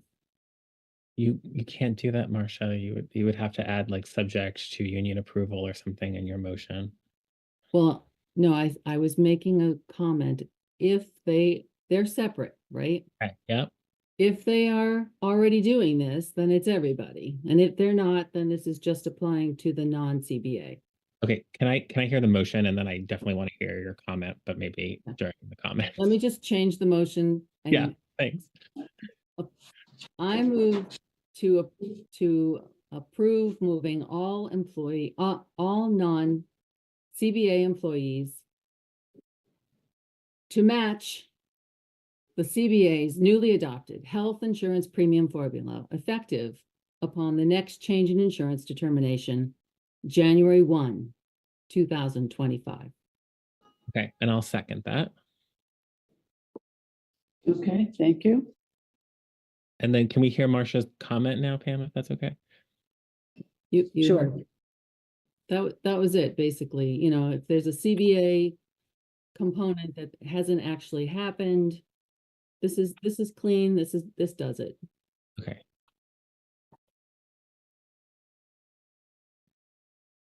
Okay, any other questions or comments? All right. I would call for the vote. Marcia, how do you vote? Yes. Mary? Yes. Roger? Yes. Priscilla? Yes. And I'm a yes. So can I ask a Okay, question, Pam? Certainly. Okay, so what was clear is that this was a draft presentation from GovHR, and she left open sort of this question of a final report and then a discussion of implementation. Right. So I am curious to know, look, I've said that I rejected Brennan's logic for these wage increases, but that doesn't mean that I don't believe that we shouldn't be open to the possibility of wage increases. So does any select board member see a possibility of taking up that discussion when we receive the final report from GovHR? Yes. Sure. Okay, all right, that sounds like it, the majority is in favor of that. Okay. So Brennan, can I ask Brennan a question? Sure. Okay, Brennan, do you know what implementation recommendation recommended implementation might look like in their final report, or is that something that you would have to discuss with them? I guess I'm a bit confused. The final report was what was just approved by the board here half an hour ago. That was the final report that's going to be submitted to the town. But We could commission them to do further work following the final report, if that's what we're talking about here. But that's what we just heard was the draft final report. What the board just approved was that is the report that's going to be submitted to the town under the scope of work that they just completed. So then I guess my question is, she had suggested who's the consultant's name? I'm now Katie had suggested she had several times. She says, well, it depends on how a given community looks towards implementing our findings. So you're saying that we would have to potentially commission a second study for them to propose an implementation if that's what we wanted? Well, I think in the report there is a implementation. You know, they've given us that we would adopt a 13 grade pay scale, and okay, that would be what they've provided us. Okay, so then you're thinking that if we were to take any action from that report, that we would have to take that issue up at a future agenda item? Yeah, I think so. Okay. All right, so where do we go from here? Do we want Brennan to come back with another proposal and look at maybe having 2 wage charts? What would the board like to do? Or do we just drop it here? Marcia? Well, we have 2 wage charts already. Yeah. And we have a report final that we just accepted. And it suggests that we look at everybody and say, we're going to give you at least the minimum. Mhm. So we should probably do that post haste next Yes. meeting. Yes. Okay, all right. So So- I would also be open to, I would be open to hearing a town manager recommendation as informed from that report. Like like that has been my whole issue from the get-go, and like I'm done talking about it. If you want to increase salaries and to the upper level of that report, then I would be glad to see that memo, is what I'm saying. And I will be done talking. Thank you, Pam. Okay, well, I guess what I was talking about when I said 2 charts was, do we want to go from the 25 down to the 13 and see how people fit into that chart, or do we want to stay with the chart that we currently have? So maybe I didn't express that clearly enough. So at this point,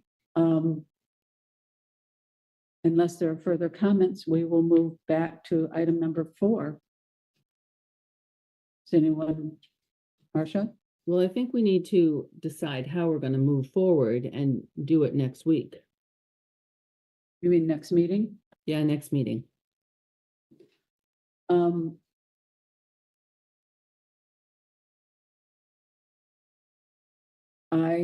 I don't know where to go from here.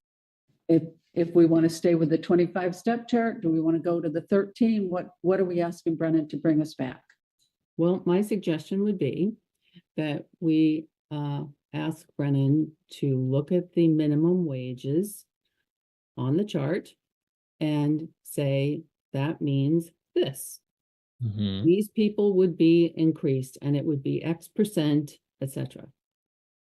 Okay, all right.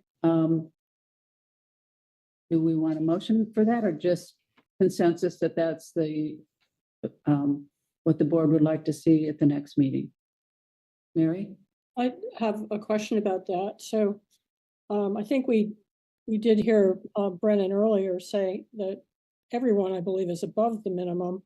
And also we've heard Chris Kaufman say, basically, he's been covering administrative support that's not been available to him, as well as doing his managerial duties. So there's a little bit of a disconnect, I think, in how we're thinking about this. Which is Go ahead, Roger. Which is why I'm sort of interested in what I'm calling this retention program. I think there's like we're in a small community, and there, because of the particularities of our own employer, there's just circumstances that come up, and there needs to be a longstanding mechanism for supporting how when somebody works for a year without the staff that they have, or when they work without a director, or when they have an otherwise exceptional performance. There are standards, there's the COLA increase and there's the standard jump that we have in existence, but maybe there needs to be something else to acknowledge these special circumstances, in addition to looking at some of these wage questions. I don't necessarily believe in this egalitarian thing when because it doesn't benefit everyone's circumstances, right? There needs, and it maybe that doesn't work for our town, but it has never, it's not been discussed. All that's been discussed is the number. So I don't know, Brennan needs to propose something, and if he needs help or can't do it, then hire GovHR.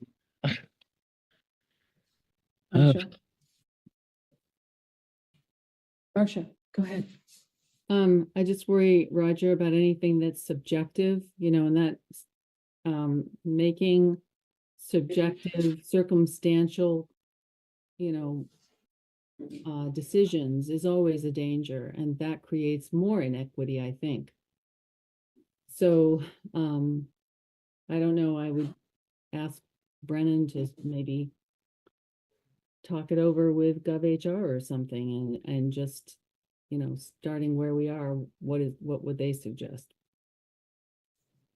Well, one of the things that occurs to me is that some of these issues, like the one that Chris brought up, could be dealt with through a performance review.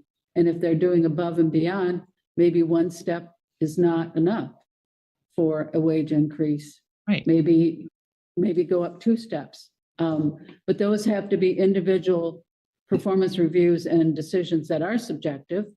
And the board has decided tonight that they're not in favor of just an across the board raising everyone's wages, just as a matter of course. Mary, you wanted to say something? Yeah, maybe we could run with Roger's idea of at least a retention philosophy. And I don't think that the fact that Chris has been working without administrative support for a couple of years is a subjective observation. Right. Because, that administrator had duties, had a job description, had hours that were supposed to be put in. And it looks like Chris has had to pick up those duties and those hours, and in addition to training everyone. So there's a lot going on with that. And I think that it would be the best if he got the administrative support so that the time element, I think, was cut back. But I think he's done the job of keeping that together. Right. Well, he did have some That's support not until December, when we lost that person that was shared between the town manager's office and DPW. We need to wrap up here in the next couple of minutes. So Marcia, final comment? I didn't, to the extent that Mary thought I was referring to Chris's experience as subjective, that's not what I meant at all. That's factual. I just meant if you start, 6 town managers down the road, if this is our plan that people just make up, well, we think this person has done a lot, it becomes subjective. So yes, there's a subjective component every time you do an evaluation, but there's also some easily factually provable things. So no, there's no slight against Chris Kaufman. Right. And there are qualitative and quantitative aspects to an evaluation. Okay. So with that, I'd like to move back to number 4, the Olcott Road Bridge replacement discussion. And Did you see Lily's hand? Oh, sorry, Lily. I just wanted to caution you as you move forward with this, to remember that the clerk is an elected official who has to live in Norwich. I don't have the luxury of living an hour's commute away and paying less in taxes. And I'm also not subject to performance reviews. So as you go through this, I think it might be a good time to look at some sort of agreement between the clerk and the town that takes me out of, I don't know, whatever. I can't think of a good way to say this late at night, but there needs to be a closer inspection of our relationship and something written down to codify that. Okay, all right, that's a point well taken, thank you. Okay, all right, seeing no other hands, I'd like to move back to number 4, the Olcott Bridge replacement discussion.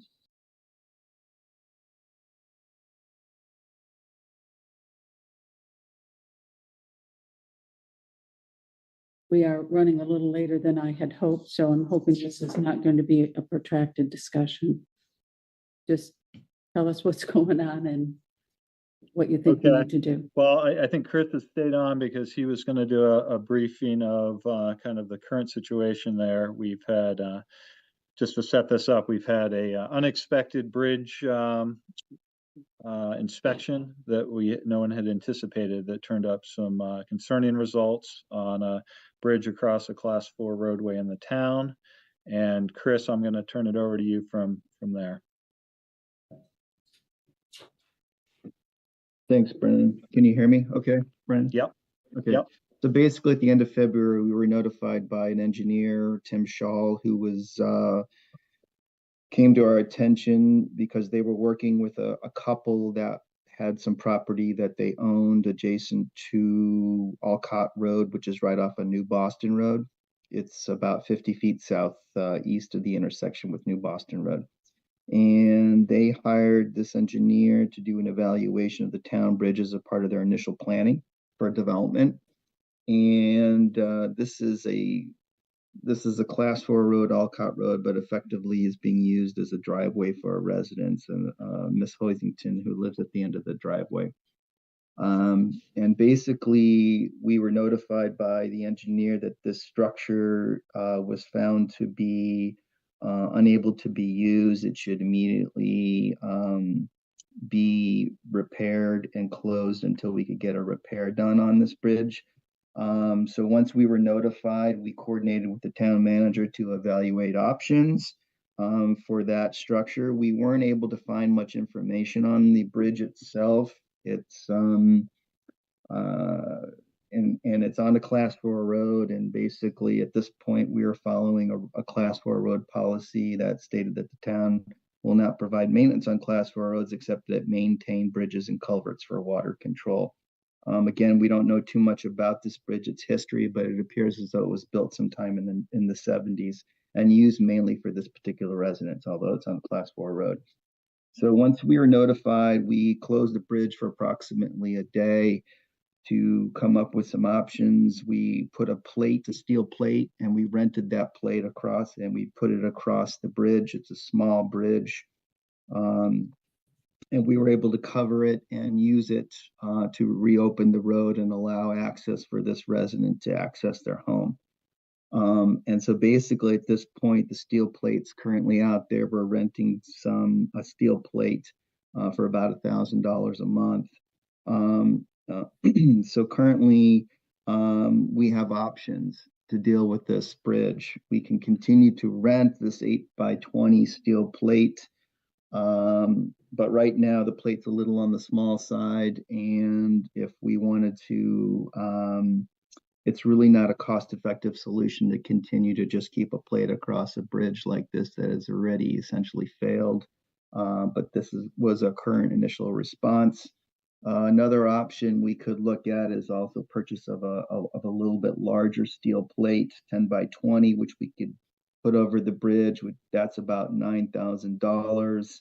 To put that over the bridge. Again, this doesn't really solve the problem of the bridge. This is sort of a longer term solution, but again, it really doesn't resolve the issue.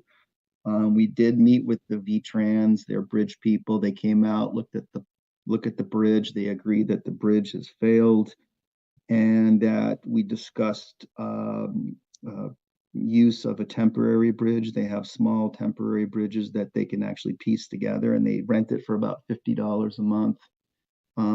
But it actually has to be pieced together, and it sits on top of the existing bridge. So that would raise the elevation of the entire area and would require, footings to put in and things like that. And an estimate I got to do that was about $14,000 to $15,000. Again, that's another temporary solution that we could only use for about 4 years.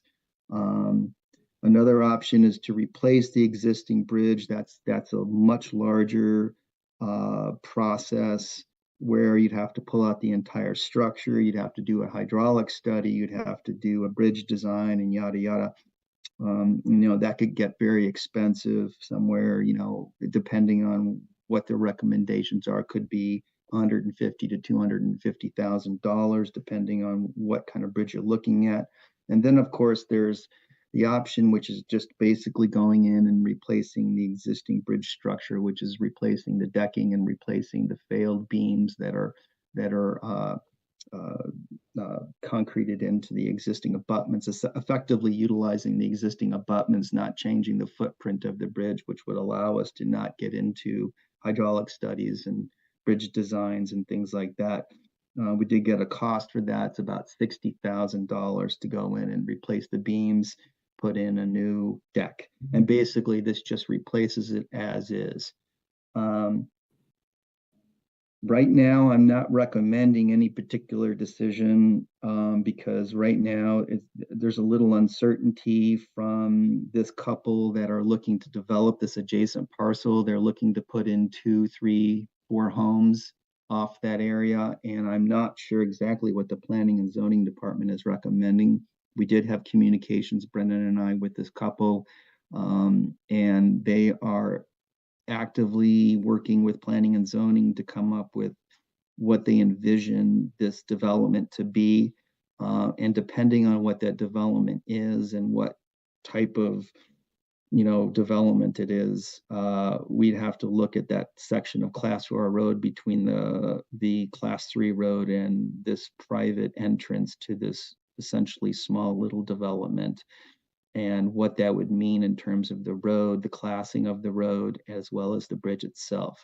So basically, that's where we are right now. And maybe Brennan, you have some more information on where we are with planning and zoning.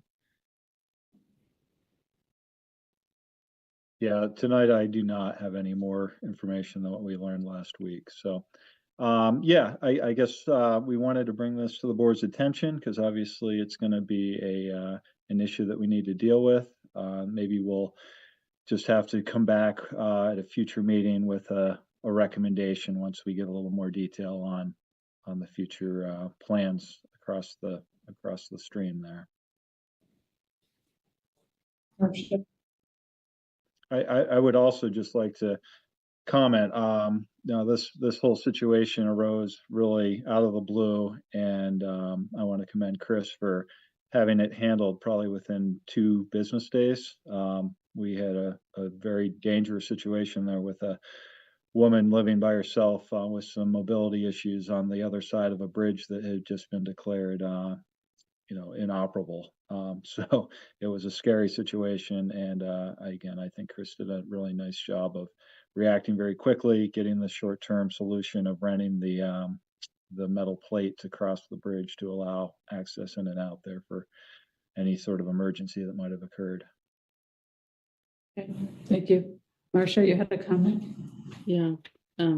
So kudos to Chris that you're always getting thrown a curveball. I'm just wondering, if we end up seeing a development here from, I don't know, 20 households, or even if it's only 2 households, that means, this is a question, that the Class 4 road would no longer be sufficient. I don't know how many houses they could put on there or what it would mean, but under 19 VSA 304, one of the duties of the select board is to, alter, classify, discontinue town highways. So I'm just wondering, in terms of a coherent whole, are we thinking in terms of planning and zoning, what this is going to mean in terms of expense? Because I can't imagine if we have, I don't know, X number of houses that we couldn't get out of this without putting in, you know, reclassifying the road possibly and putting in the most expensive bridge replacement. And that's kind of significant. So I hope we're not having decisions made in vacuums, but I don't know if that's a question for you, Chris, but maybe it is. Well, let me take a shot at that, and Chris maybe would add to this. So that is the variable that we don't know right now, and it's kind of a chicken and the egg situation here, where I think with a bridge that was you know, a very small bridge accessing one property, the actual potential developer had commissioned this engineer to go out and inspect the bridge to make sure that it was safe and that it would be able to meet their needs, which might be substantially more than just a single family residence. You know, we're going to have construction vehicles. If homes are being built over there, heavy equipment crossing that. And then the other question here is the town's responsibility for a Class 4 road. So, you know, we probably have a responsibility to make sure that there's a safe access to the existing home on the other side of that road, which might be a $9,000 plate. We might want to take the next step and say we want to rebuild this to the, you know, where it was with the method that Chris explained. What I don't think the town would be obligated to do on our own dime would be to put in a superior bridge, right, that would serve a need that is not currently existing. And that is a question of, if that was the case, who then is responsible for putting in that investment that would allow, again, the future access to properties on the other side. So that is exactly the puzzle that we are trying to put together right now. Thank you. Priscilla, you want to just say something? Yeah, I want to thank Chris for putting together a very clear, really well done memo for us, really laying out the options. It seems to me that it's not for us to take any action tonight, that probably the Planning Commission or the Development Review Board or whoever those people are need to do that. But I'm wondering if the town is necessarily responsible for upgrading a road and putting in a new bridge, because somebody wants to develop something. And I would have the question of, well, maybe the developer should pay for that, although we have an obligation to the one person already living there. And I don't know if this couple who want to develop it have frontage on the road, but it seems to me that they should, if someone's going to develop this property, that the developer should be fronting these costs and not the town. And then it says, you know, if they do that, then they get to maintain the bridge and the road. Yeah, I mean, looking at, I'm sorry, go ahead. Didn't mean to interrupt. Well, I don't see that we need to do anything except what Chris recommends here, which is wait to see how it falls out with planning and zoning, assuming that, you know, it doesn't take forever and Heather is safe going in and out. Yes. If I may. What I would like to keep in front of us is, right now we're paying $1,000 a month. If we could spend $9,000 and own the steel and mitigate the cost of what's going on here. But if this can get resolved quicker than 9 months, then, you know, it would be cheaper to just move on getting this fixed this summer if we can, and get V-Trans to decide how much they would help us with the cost of this repair. So my personal opinion is that maybe we ask Brennan to keep us apprised of this at each meeting. And if it looks like it's going to go on for a while, maybe we want to decide to buy this steel plate to keep our costs under control. And just, you know, if this is going to take 18 months instead of 3 months or 6 months, then buying the plate would keep our cost under control. So what does the board think of that? Just have Brennan come back to us and keep us apprised of how this is progressing? Does that make the most sense? Yes, to me. Yeah, I mean, I think it matters what the planning is doing, and it would seem to me that we'd want to know what they're doing before we waste money on a plate. If they were gonna approve something bigger and we knew we were only gonna end up needing more. Yeah, that's why I said if he comes back to us at each meeting and gives us an update, then we can decide which option makes the most sense and approve it. So if there's no more discussion on this, I would like to move on to number 5. Is that, Okay, we don't need a motion. I don't think we need a motion. I don't think they're looking for one. Okay. So number 5, on the motion sheet, I provided you with some documentation on these 2 requests that came in from the fire department for funds 25 and 26. Fund 25 expense, I believe, is an operational expense, and there is a line item in the public safety facility budget for repairs and maintenance to include the apparatus bay. So it's my recommendation that this be booked to an operational expense and not charged to a reserve fund. Any comments on that? Well, I kind of wondered why it was brought to us at all, because I looked at our master financial policy, and if it's under $2,500, it shouldn't have to go through us anyway. But it's coming to us because it's being requested from a reserve fund, and only the select board can authorize expenditures from reserve funds. But I looked at the chart of accounts, and 015-482302.10 is a repair and maintenance for the public safety facility, repairs and maintenance expense to include the apparatus space. So I would recommend that that be looked at as an operational expense and not coming from a reserve fund. Sounds Brennan? I was just going to add, yeah, after talking again with Chief Northern, I think he agreed that was probably the most appropriate place to put this. So that's, I don't know that the select board needs to do anything more about it. We're going to go that route. All right, great, thank you. And then on Fund 26, we were provided the minutes from October 25th, where we authorized the expenditure of up to $31,100. And that expenditure was also provided to us, the breakdown, and it included the Supervac 18-inch fan package and the Supervac battery-powered chainsaw.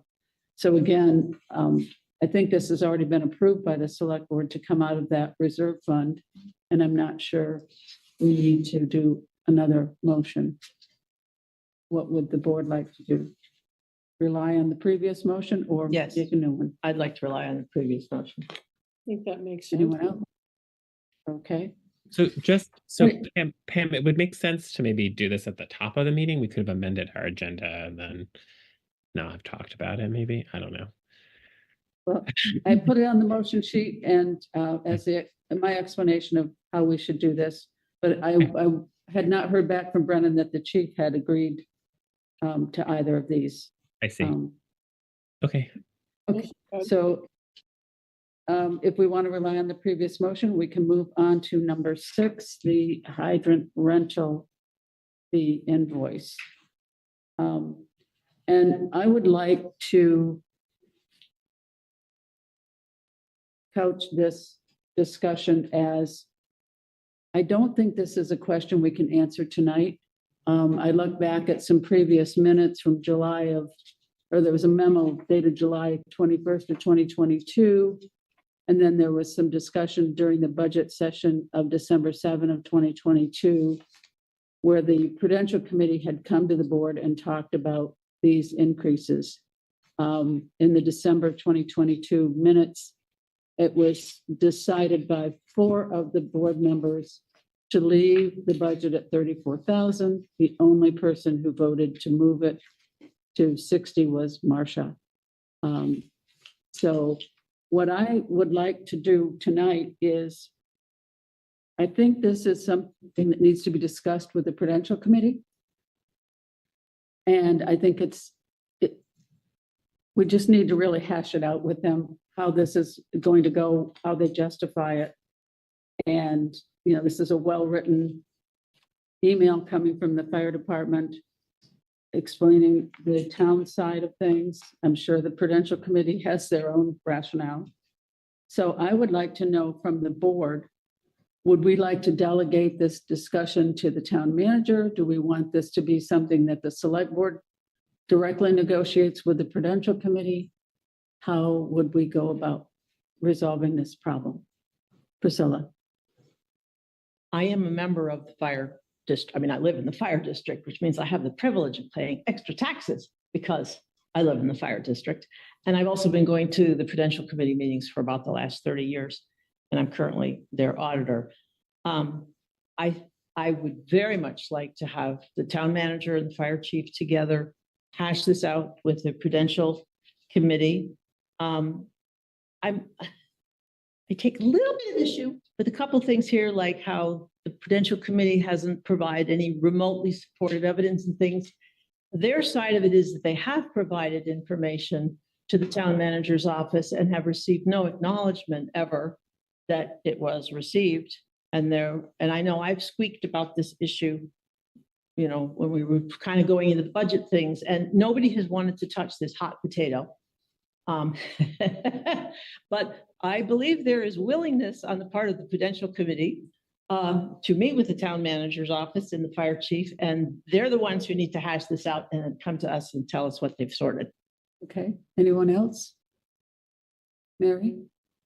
I'm hoping I understand the situation correctly on reading the report, but just wondering, what's the statutory authority of the fire district to ask, you know, these exorbitant amounts that in comparison to other towns seem very, very different?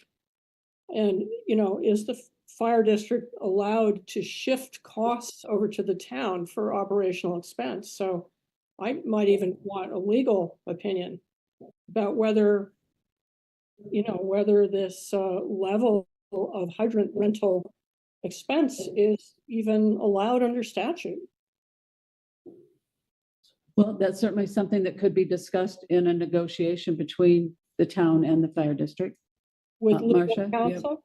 Excuse me, Pam, Pardon? would that Well, include? I don't, well, perhaps, but I don't think that would be an initial step. I think we should hold that off until we have an initial conversation and see how that goes.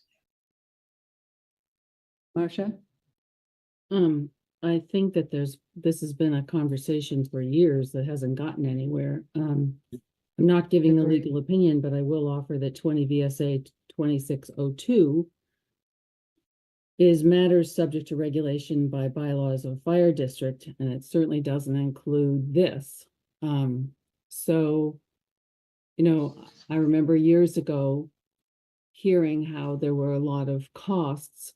I'm just wondering if the real problem is that the ancient purpose of a fire district might actually no longer be relevant, and it rolls into the question of, you know, the sidewalks and how much the fire district is having to pay because they can't get grants to dig up roads and stuff to repair things. I think there's a bigger issue than, you know, just how much money. So I think legal counsel is definitely going to be required, and it probably should start with Brennan, as all things town administration should. And, you know, go back to the bigger question, which other communities have had to wrestle with. Do you keep a fire district or don't you? Yeah, I think, I think one of the first questions, we don't have a charter, right? So I think the easiest way to spell this out would be to have that charter. I can't imagine that they would say, you know, form a charter committee and get a charter to deal with your water district bill. I don't think that's what we would get as a recommendation. But I mean, I think I think people should talk about what kind of process they think would be fruitful rather than sort of like entering into a series of negotiations about how much of a bill to pay.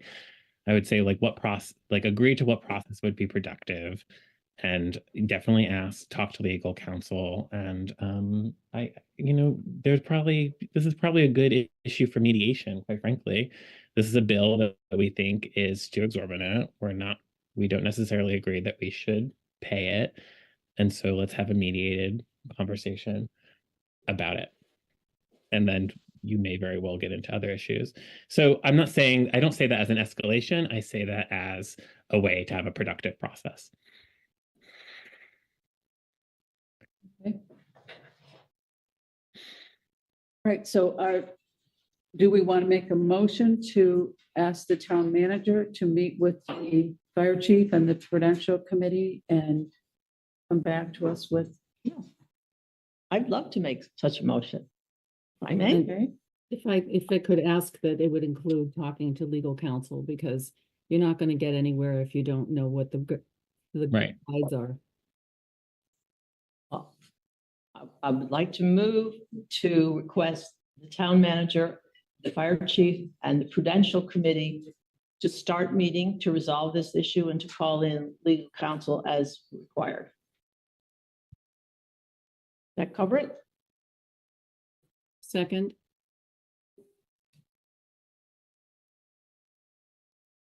Okay, I'm trying to jot this down quickly. All right, and okay, so Priscilla moved and Marcia seconded. Okay, is there any further discussion? All right, then I will call for the vote. Mary, how do you vote? I vote yes. Marcia, how do you vote? Yes. Roger? Yes. Priscilla? Yes. And I'm a yes. Unanimous. Thank you. Okay. So we've done 6, 7, and 8. Now we're at 9, the VCDP planning grant resolution. I see Jeff LaBelle is on with us. And Brian Loeb is here. Okay.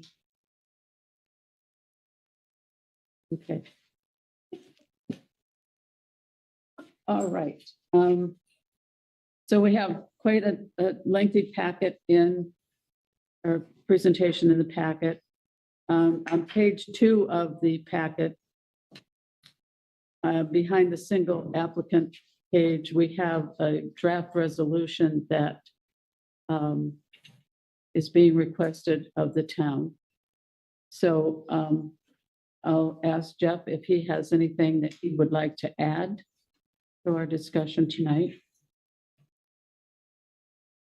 Thank you. Can I ask Brian to make the initial remarks, and I'll happy to add anything, and answer any questions.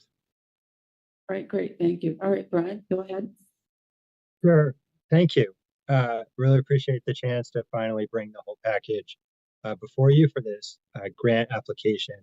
The deadline is April 9th for this round of the program, hence the urgency, and thank you for considering it this evening. We actually have 2 outstanding items in the application. Those are the first 2 items in the packet. One is a resolution from the select board essentially endorsing the application itself. We need that submitted with our application package. And the second is the separate resolution which you just referenced, which is to provide evidence of the select board's commitment for the matching funds needed to secure the grant if we're successful.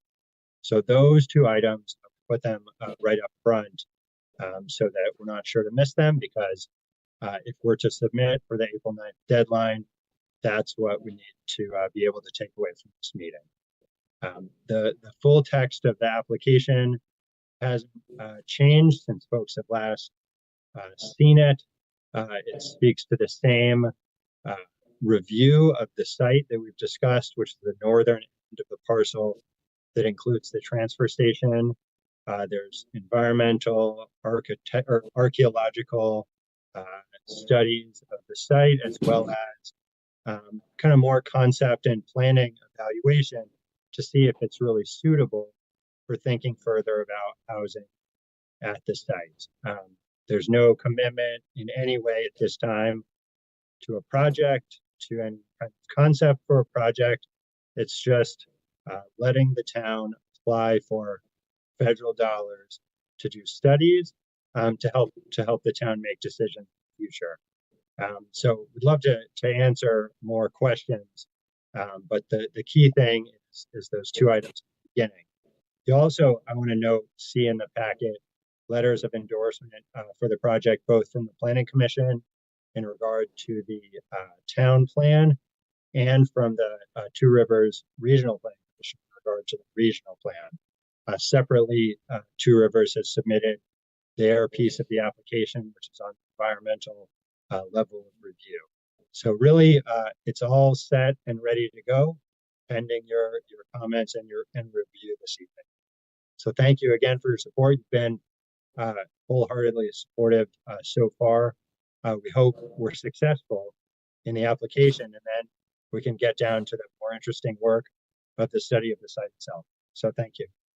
Yeah, thanks, Brian. If I could just add one thing, which is that we held a public hearing last week, and we had a nice attendance. Somewhere around 10 people spoke. Every person was supportive of the project.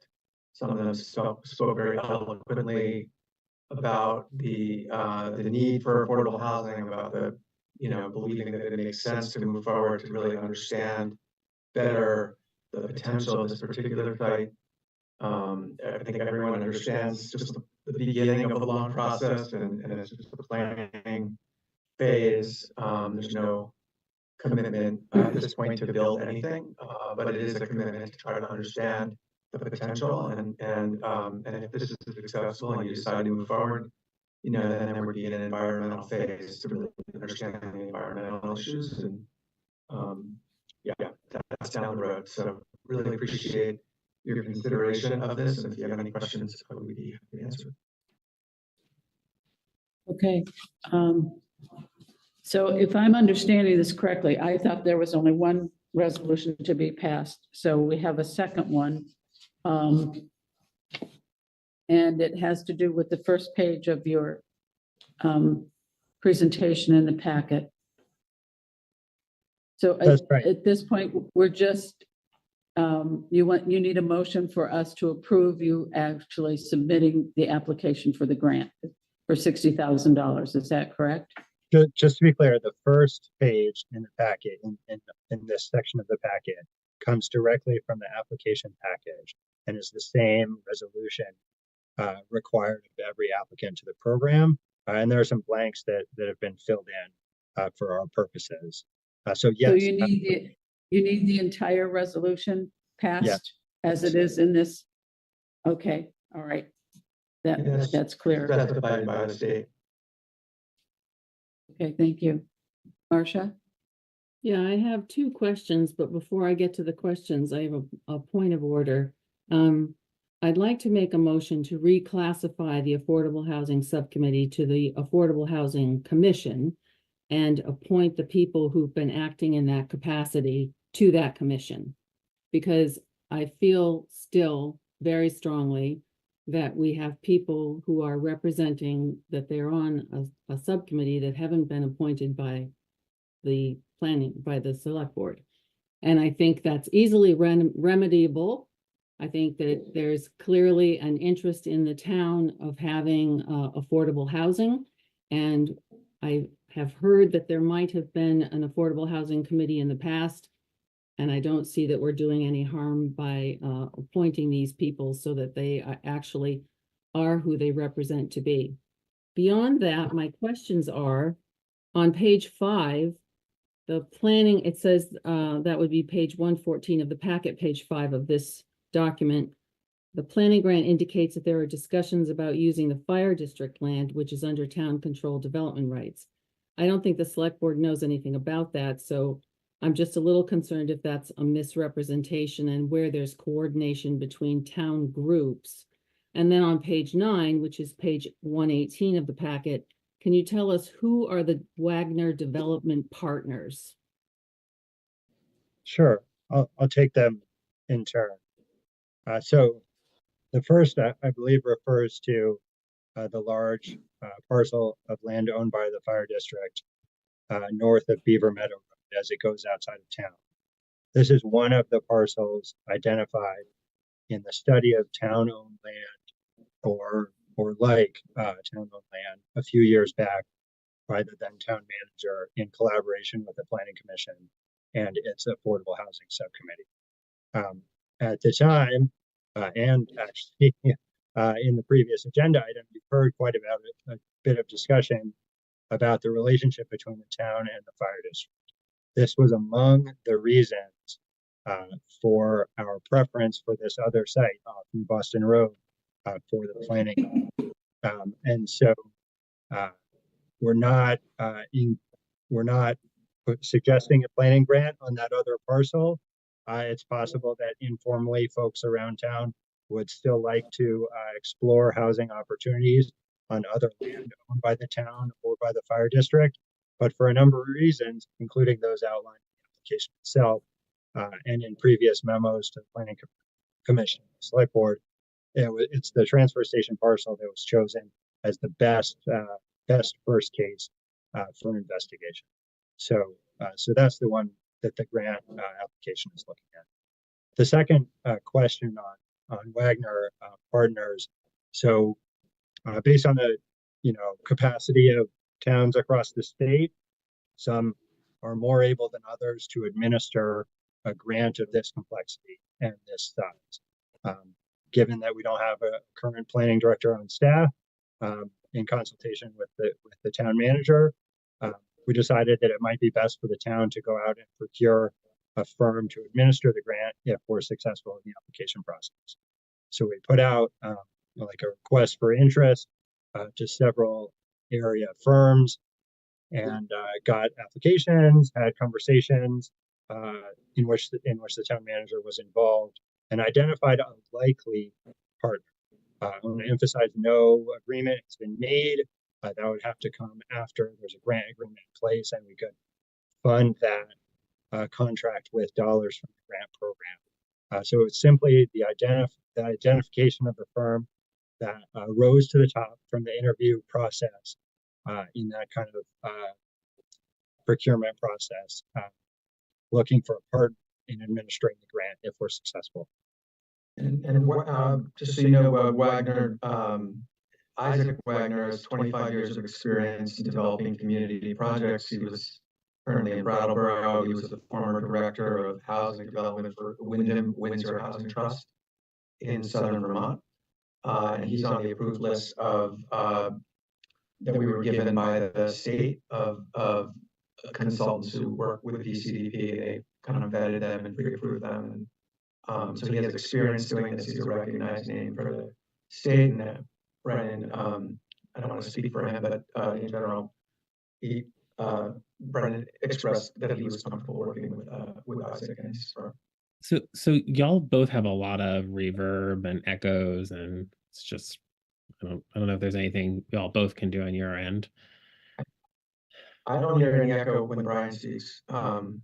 So is everyone hearing echo when I speak? Yeah. Yes. Okay, I'm sorry. I'll see if I can do something about that. Apologies. Same with Brian. Okay, I want to go back to Marcia's issue of formalizing the Affordable Housing Subcommittee as the Affordable Housing Commission. This is not on our agenda. We have not taken applications for that. And so I don't think that that's something that we should take up this evening. They do have a deadline of April 9. Our next meeting is April 10. So we do have a time-sensitive decision to be made here for them to continue with their work as a part of the Planning Commission.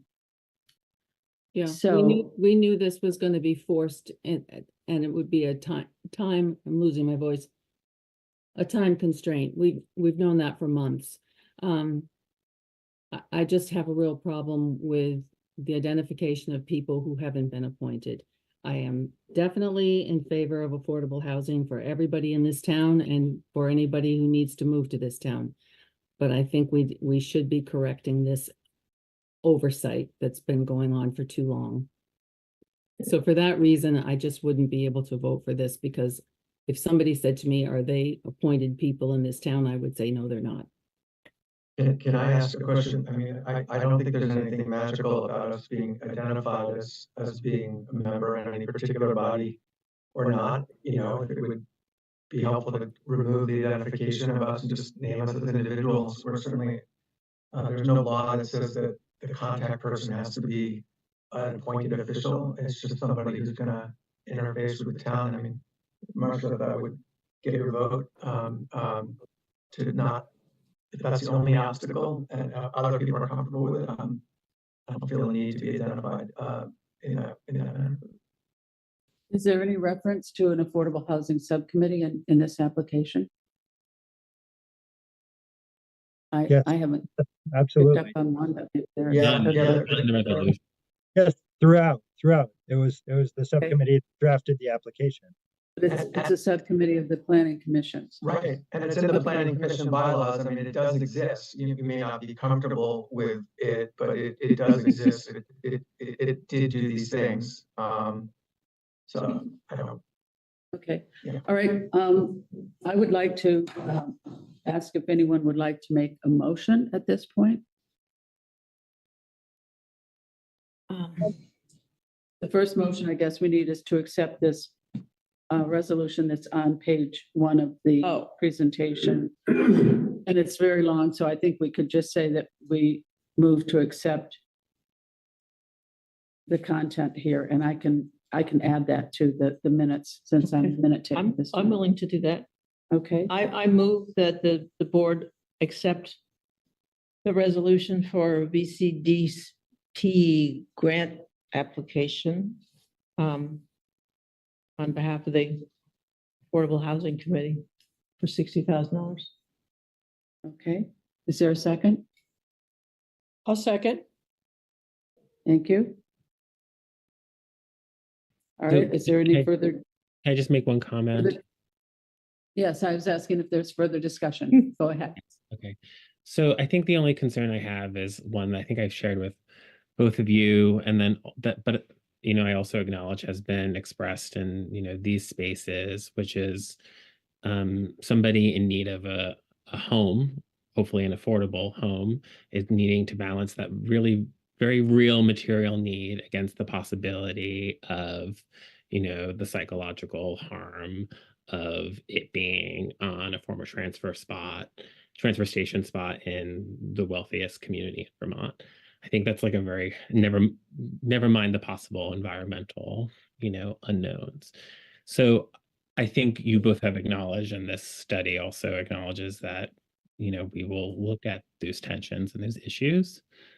And that's, I just like hope, I don't, that hasn't been really censored enough, right? That, and I think it needs to be. So I'm cynical, I'm concerned, but it is just a grant application. Right, it's a feasibility study from what I understand. Any other comments or?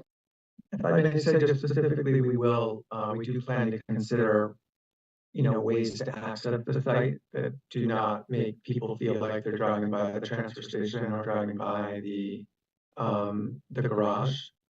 And, you know, I think there is a way to reimagine that intersection and put some screening in so you don't see the garage, you don't see the transfer station when you're kind of turning up the hill into, you know, Pine Meadows or whatever you want to call that community. And I think that will actually be an important part of the planning to think about, you know, what is it going to feel like to drive into this community? How do we ensure that it feels like you're just driving into any other community and not driving into a site that is related to the transfer station in any way? So, you know, beyond that, I mean, there's not much we can do about where the site is other than to try to do our best to take that into consideration. Thank you. All right. Any other comments or questions? All right, so we have a motion on the table. I will call for the vote. Marcia, how do you vote? I'm sorry, I would love to vote for it. If you become a committee, I will definitely be supportive. but I can't do it on the basis of this. No, Right, thank you. All right, thank you. Mary, Yes, Roger, Yes. Priscilla? Yes. And I'm a yes. So that motion passes. Thank you. Thank you. And all. now we need a second motion, which is the one that I have on the motion sheet. Would someone like to make that motion? I'll do that again. I move to adopt the following resolution, whereas the town of Norwich must include a cash or cash in kind contribution of goods and or services of at least 10% of the funds requested through the VCDP planning grant application, and that the town is applying for $60,000 in VCDP funds. Be it resolved that the select board commits the use of $6,000 in municipal funds from Fund 51 of the Operational Performance and Development Fund to be used toward the cost of services described in the grant application on the condition that the application is successful and the town enters into a grant agreement for the awarded funds. Is there a second? I'll second. Thank you, Mary. All right, any questions or discussion? Should we call for the vote? Seeing no hands. Marcia, how do you vote? for the same reason, no. All right. Mary, how do you vote? Oh, yes. Roger? Yes. Priscilla? Yes. And I'm a yes. 4 yes, the motion passes. Thank you. Thank you all. Thank you very much. I appreciate it. Yes, thank you for coming and for all your work on this so far. Thank you. Is there Yeah, a if I- motion? Just like the, That was the second motion. that was the second We one? had- Okay, yeah. all right. If I could say to Brian and Jeff, I read every word of this with such great interest. There's a lot of really interesting material in here. And although, you know, some of it we've sort of seen before, thank you. It's a really nice package you put together. I appreciate that. Thank you. Thank you, really appreciate it. Yeah, we worked very hard on it and let's cross our fingers. Sometimes you have to apply multiple times, as I said, so just so you understand that it may happen, that they sometimes just reject you the first time because there's too many other people, but we will get it at some point, I'm confident. It might just take another application. Well, let's hope you get Thanks it so on much. your first go. All right. Thanks very much. Okay, so that was number 9. Now we're moving on to number 10, the Community Collaborative. Thank you for your patience. You can both sit there. It'll come up. So this is just a request for a letter of endorsement for our project for some historic preservation grants, specifically a grant from the Vermont Housing and Conservation Board. It would do a lot of work on the interior of the building, including restoring some historic wainscoting, maybe some window repairs. So we're excited about that. It's not obligating that. Point of order, who's Oh. speaking? Oh, yeah, sorry. I'm Jess Phelps with the Norwich Community Collaborative, and I have Emily Myers here as well. Hi there. Sorry about that. Okay, sorry, go ahead.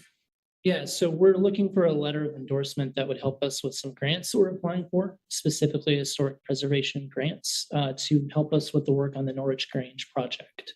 The impetus for this is a grant that we have due on April 10th to the Vermont Housing and Conservation Board.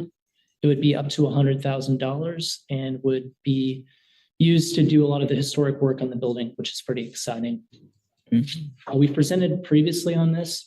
You all endorsed a grant application we made in April, maybe it was earlier than that, for a certified local government grant, which helped us cover some of our feasibility work, which we received, which we're grateful for.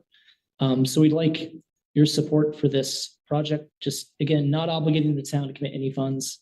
We're a separate nonprofit organization, but we need this letter of endorsement for our grant. The only thing I would note is we proposed some specific language at the back of our letter that's in the packet. For that, we wrote the Vermont Housing and Conservation Board grant. If we could change that to historic preservation grants generally, it would be helpful. I don't think that's competitive with any other town process, but there are other grants that we could potentially use this letter for that would be helpful. And we're glad to answer any questions. Could you may have repeat, are you referring to this last? the paragraph that we. Could you repeat what you just said? You changed? So instead of it says The Norwich Selectboard supports a potential Vermont Housing and Conservation Board grant. I would propose to just say supports historic preservation grants too. So we could use it for other historic preservation related grants specifically. So like a carte blanche on some grant approvals is like carte blanche. Just for historic preservation related grants, because I can't imagine there's anything else that would be competitive with town process. But there's grants to like the National Trust for Historic Preservation. There's grants, like there's just a number of historic preservation funders. A lot of them are very small, like $2,500. So it'd be nice to be able to just, hey, the town has a letter of support we could use for that. And if there's a grant that's in a different category, we would come back. Marcia? Are you working with the Historic Conservation Commission or whatever it is? I'm sorry, I'm getting tired. What is it? We are. I'm on the Historic Preservation Commission. Okay. So we're working with them. We're also working with the Preservation Trust of Vermont and the Vermont Division of Historic Preservation. Okay. So I'm just wondering, there's no competition for grant monies between anybody in town. You went over that sort of briefly, but I just wanted to put it in the context of our commission. Right. Correct. The grant that we got earlier this year was actually endorsed by the Norwich Historic Preservation Commission, because you have to actually go through the commission. We're a third-party designee, so it's not administered by the town. But yeah, I don't see any competition in any future project. Great. Okay. That's a good question, though. Yeah. Would someone like to make a motion? I would probably not be too keen on just sort of offering all letter supports for any future historic preservation grants. I'm happy to approve. I'm happy to improve each letter early in the evening for y'all, but maybe not. But if I don't, but I won't. It wouldn't prevent me from voting yes. So I don't know why I'm even insisting. So.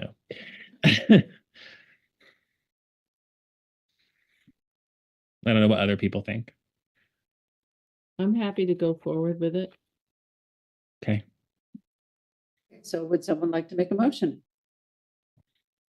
I move to authorize the chair to issue a letter of support for potential Vermont Housing and Conservation Board grant and other historic preservation grants to the Norwich Community Collaborative Norwich Grange Hall project. Second. Thank you. Should it be the chair or the town manager? It's supposed to come from the legislative body. So it has to be the chair. It's my understanding. Okay. Okay, if there's no further discussion. Who seconded? Marcia. I will ask for the vote. Marcia, how do you vote?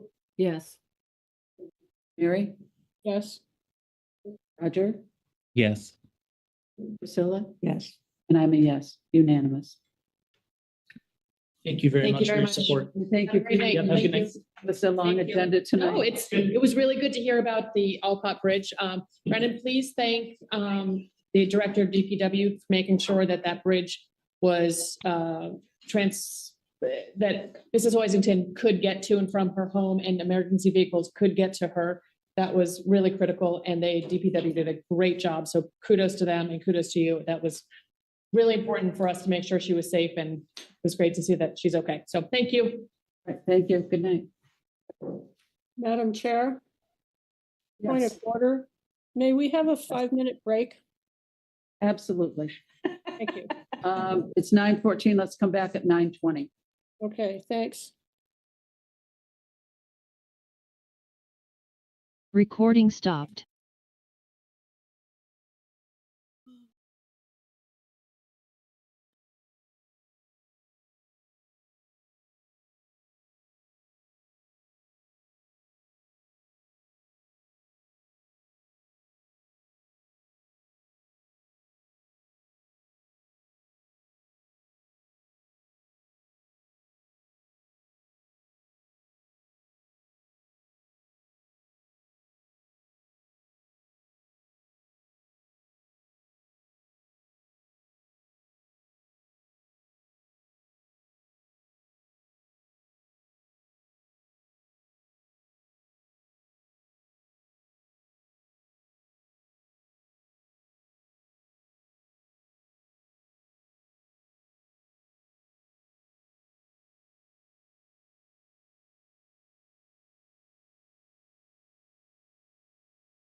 9:21, can we turn the recording back on and resume the meeting? Recording in progress. I don't see Marcia. There's Mary. Marcia hasn't come back yet. Or Brennan. There's Marcia. Where's Brennan?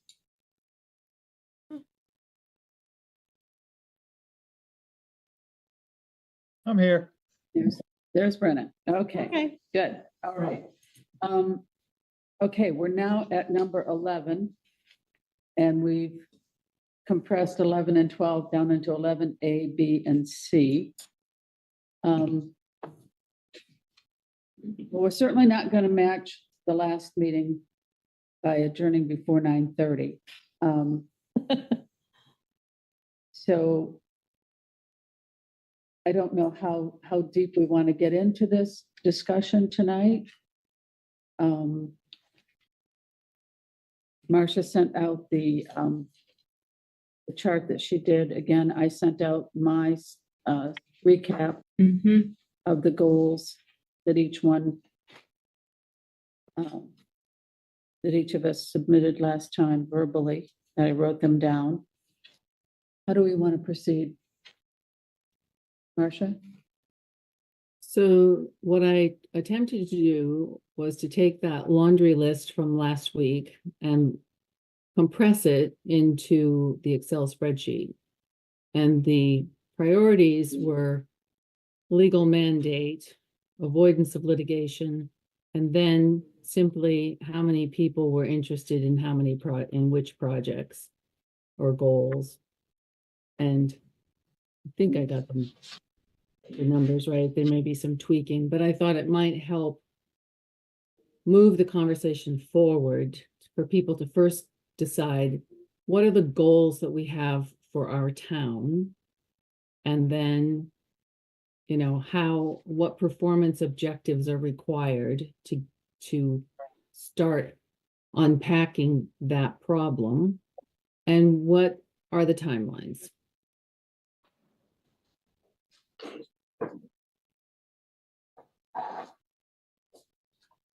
Okay. So in other words, anything that was statutorily allowed for this kind of project, that was discussed before, is on that working copy, which appears on page 165 of the packet.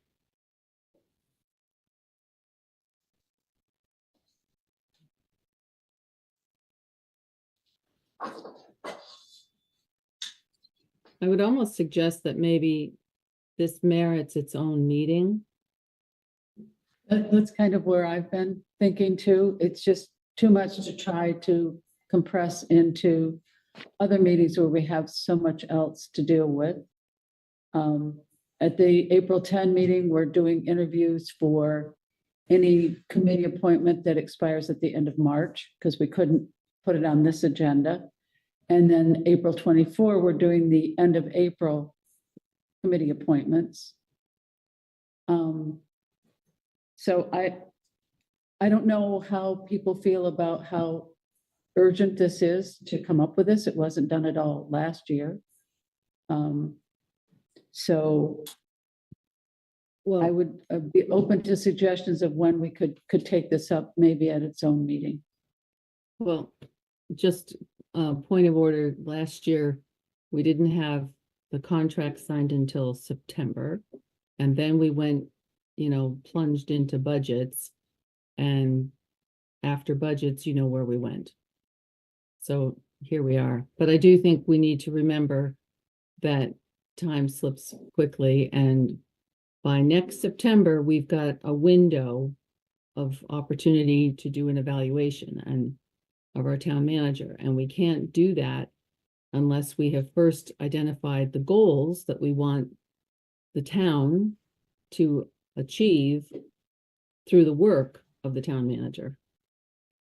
Right. Can we have So I'm wondering, could we say, well, all right, let's have a special meeting next week, so I figure all my Wednesdays I can give to the town. Can't have any other night, but and just meet next week and have this be the one topic. Okay, thank you. Anybody else? Mary, you wanted to say something? Yes, I agree with Priscilla. I think So we're looking at April 20. I'm sorry, April, what, 3rd? April 3rd, I think. Okay, that's the school board meeting. I guess I'll miss another one. Sorry. So That's okay.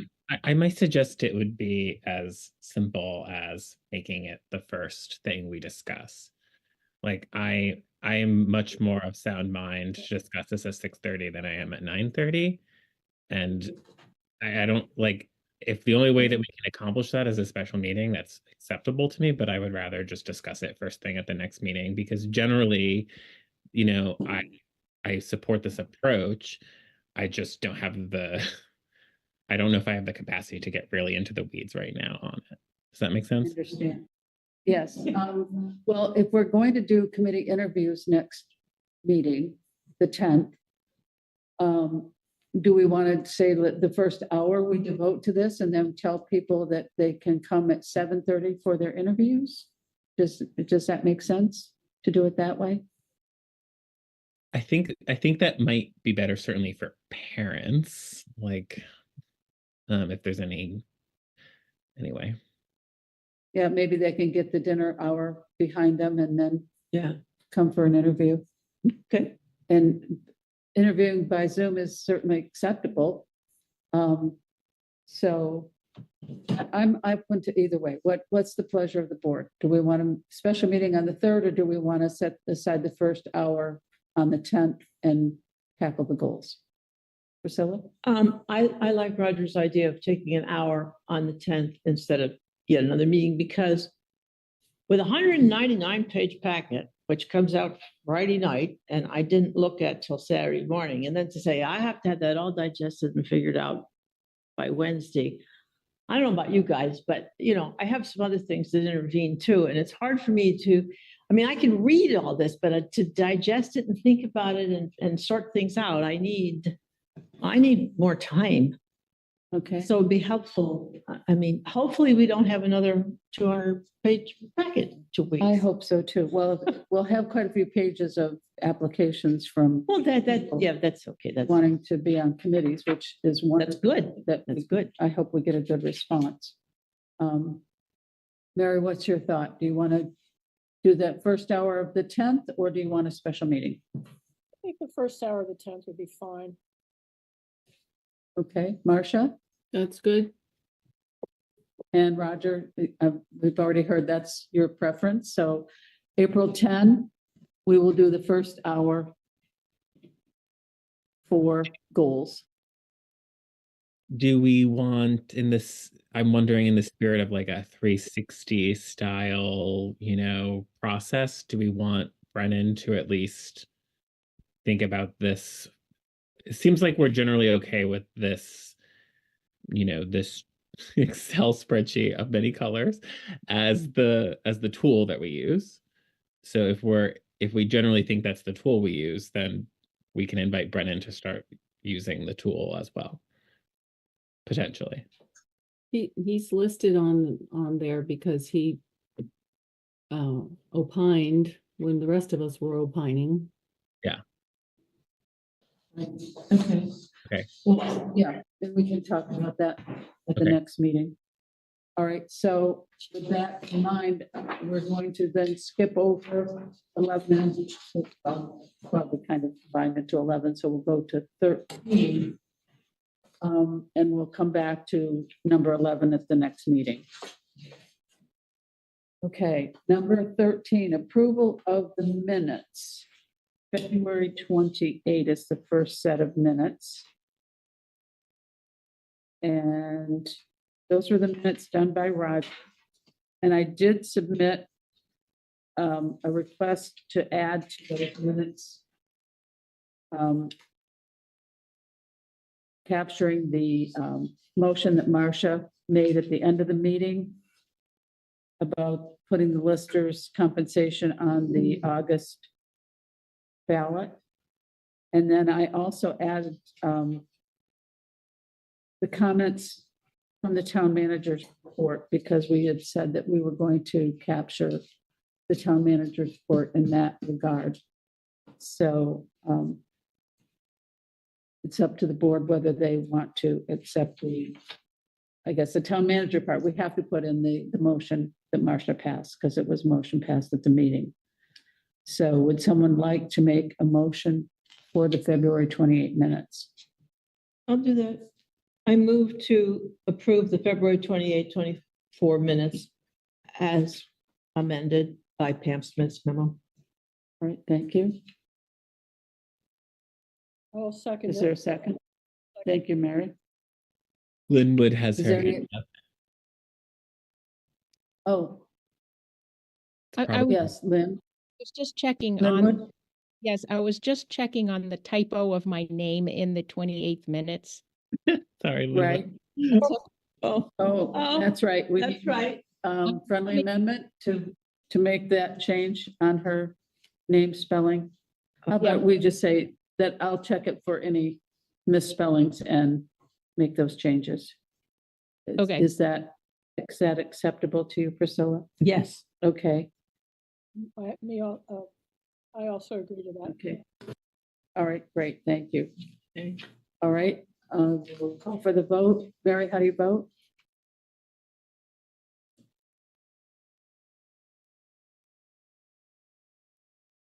Mary? I voted yes. Oh, I'm sorry, I didn't hear you. Okay, Marcia? Yes. Roger? Yes. And Priscilla? Yes. And I'm a yes, unanimous. Thank you. Okay, now for the March 6 minutes. I don't think we had any suggested changes to that. So would someone like to make a motion? I move to. We have two comments here. Oh, sorry. Oh, I don't see any hands. Well, they're here. They've been here. Oh, sorry. Yes. All right, Go Marcia, ahead. go ahead. Brennan was first. Oh, sorry. You're muted. Mute button. Yeah, So I don't the believe bane of our I've existence. ever made a comment on the minute accuracy, but I did have one related to item 10. In the second paragraph there, where we're discussing the motion sheet and agenda. And it's written right now, Duffy said that it is not in the job description for the assistant town manager to help prepare the motion sheet, which I think is accurate. Duffy further stated that neither he nor the assistant town manager have the time to help put together the motion sheet or the agenda. And I guess my exception there is with the phrase or the agenda, because I think that discussion was very specifically just about who did the motion sheet, how it had been done in the past.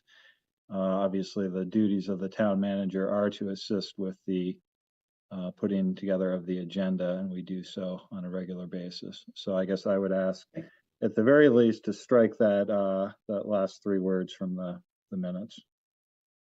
Okay, all right, thank you. All right, any other comments? Yeah, Marcia? I have.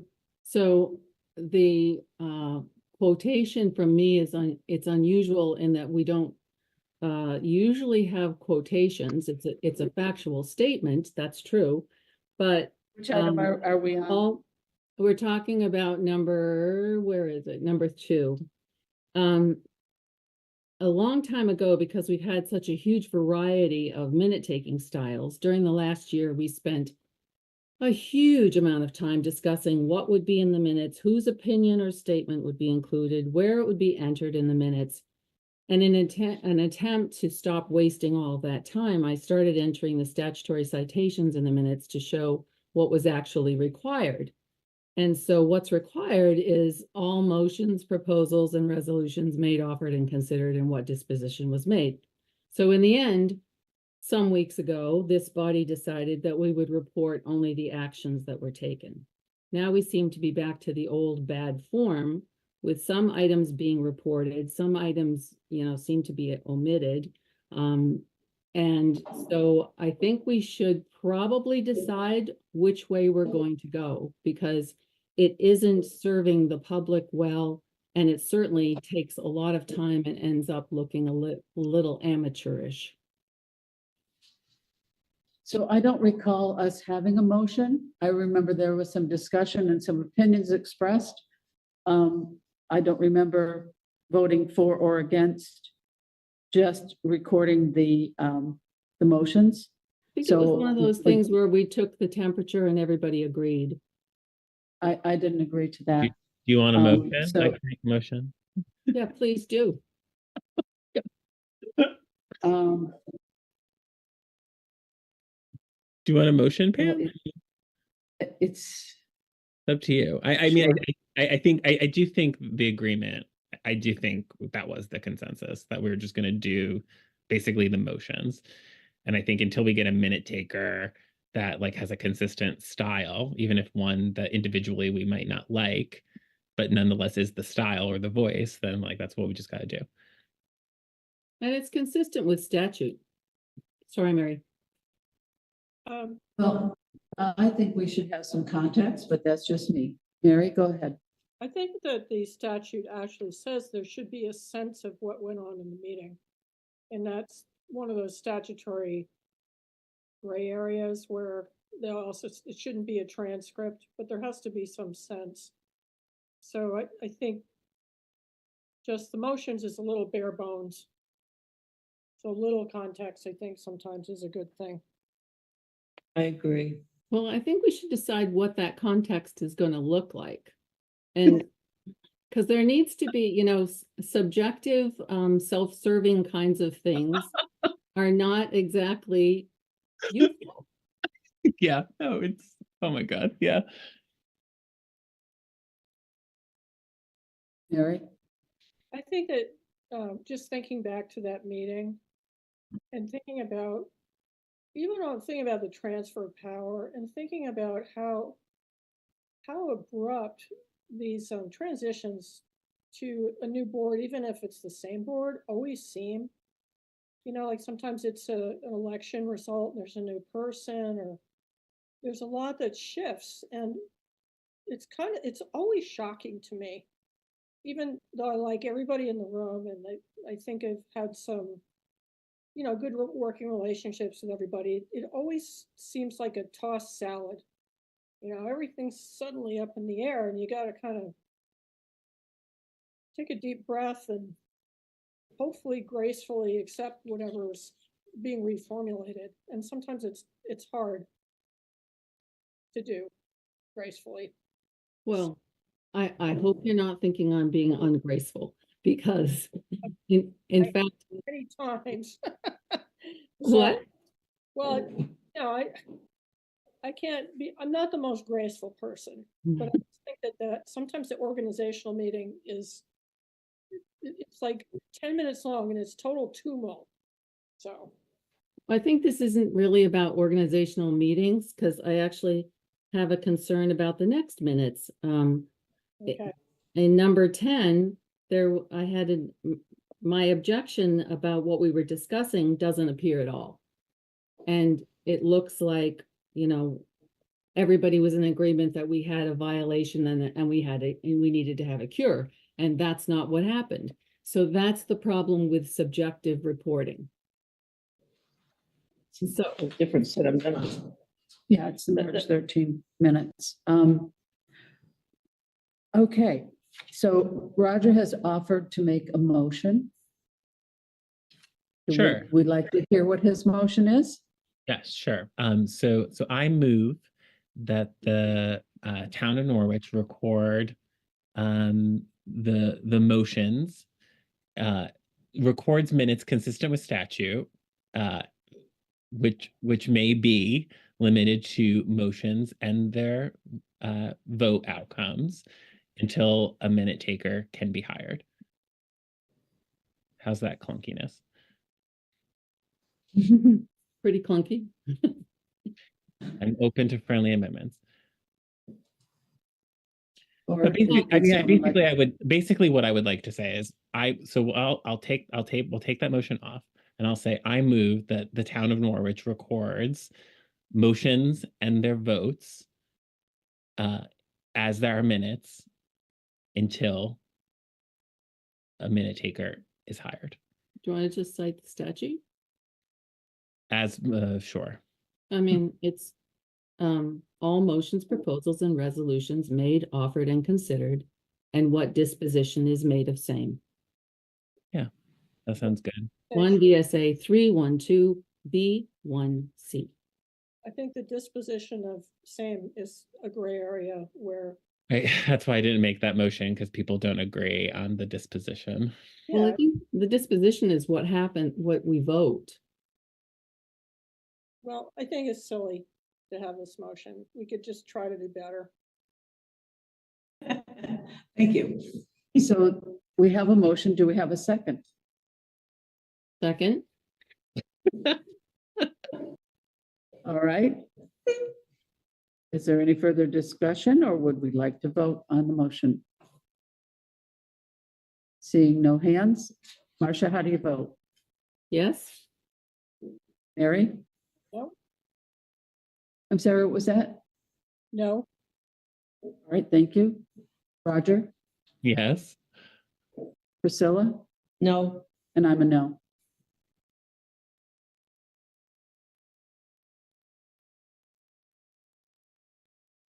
Well, sounds like it'll be some great TV for a while, is what I'm learning.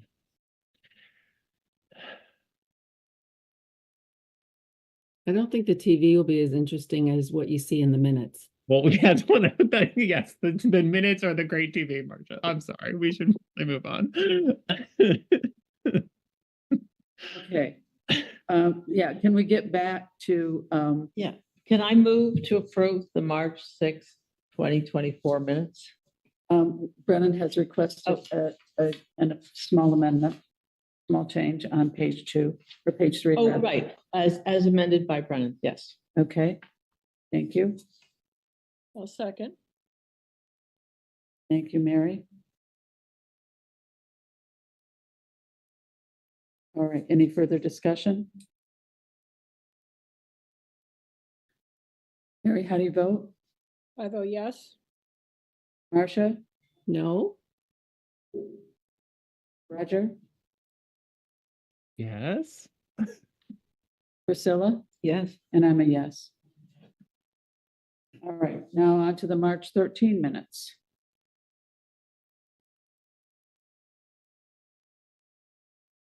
Hello.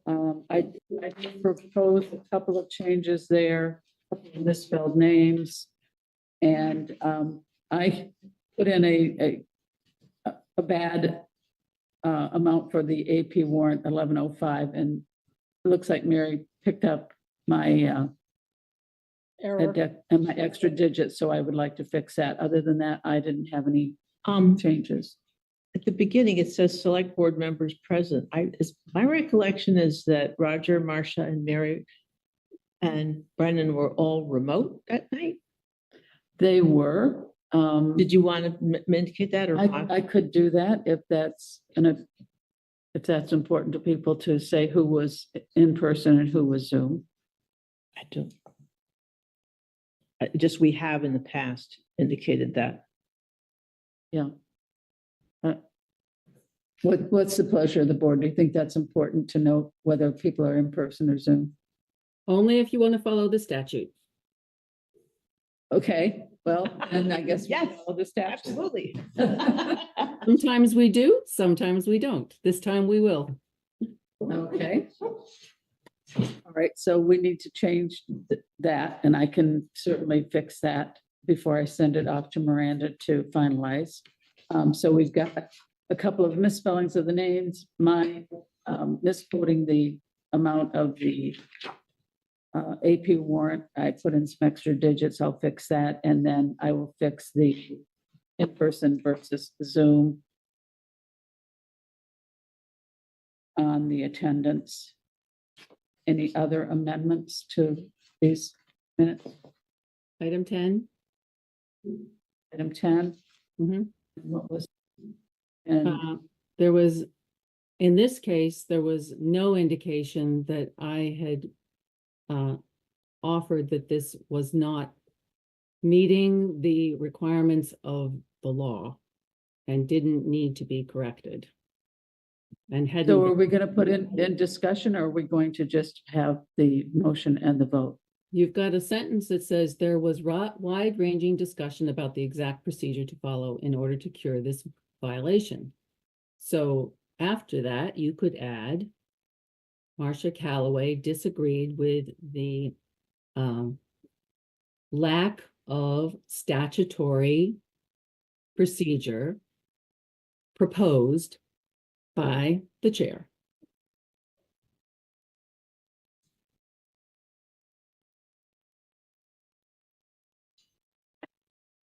Okay. Right, any other changes? I think this is I think we're seeing the problem. Is everyone just going to amend? Is everyone just going to keep amending the minutes until they feel like there's an equal representation of their participation? Like that's like a minute taker ensures that, you know, there's a consistent style and balance, and like we're just gonna keep doing this until we have a minute taker, but that's fine. Well, I don't think care. I'm I happy. care. I guess I care less than my image in the minutes than others. So no, I'm I happy to think make whatever changes that the board authorizes, and I'll send them on to Miranda.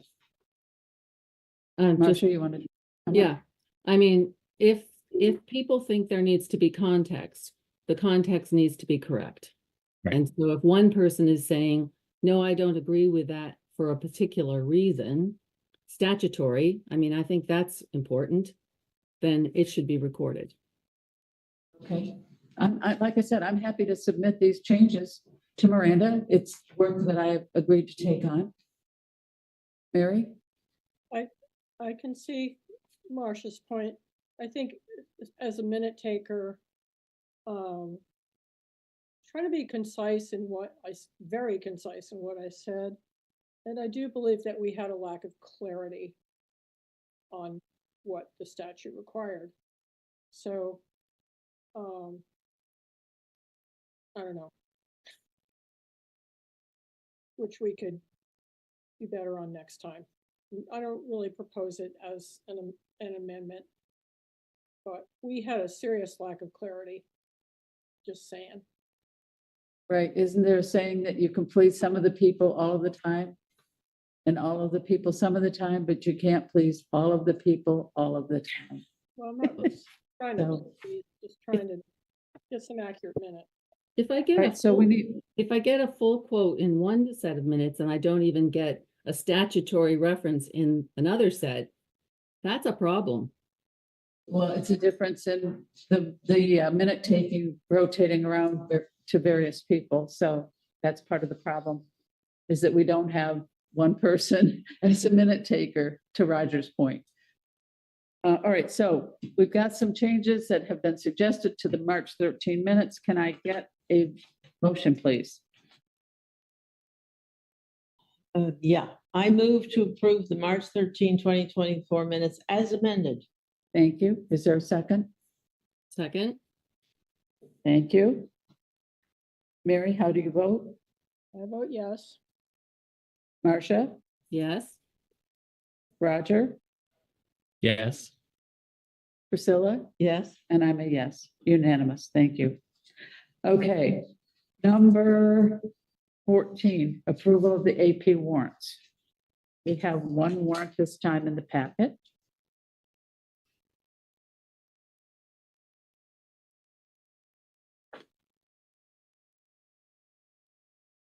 Would someone like to make a motion to approve this warrant?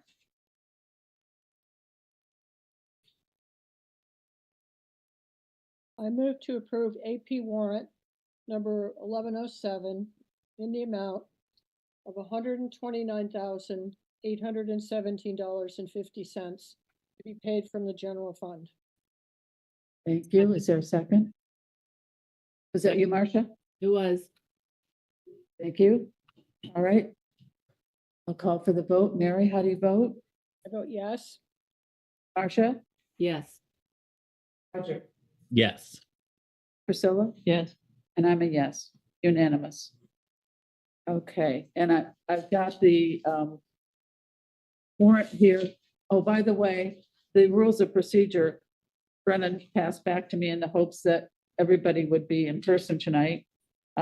We still need the signature of Roger and Marcia on this. I will give it back to Miranda, and if you could stop by sometime in the next few days, I'm sure that would be appreciated. But I will sign this warrant, and I'll sign it. Priscilla will sign it and get that much done. And again, that will be back in Miranda's office. Okay, now we're on to receipt of correspondence. Thank you. All right, correspondence. Okay. I'll just quickly summarize. We have an email from Nan Carroll with some observations about the March 6th organizational meeting. We have 3 emails from Stephen Hepburn. One about receipt of correspondence, one about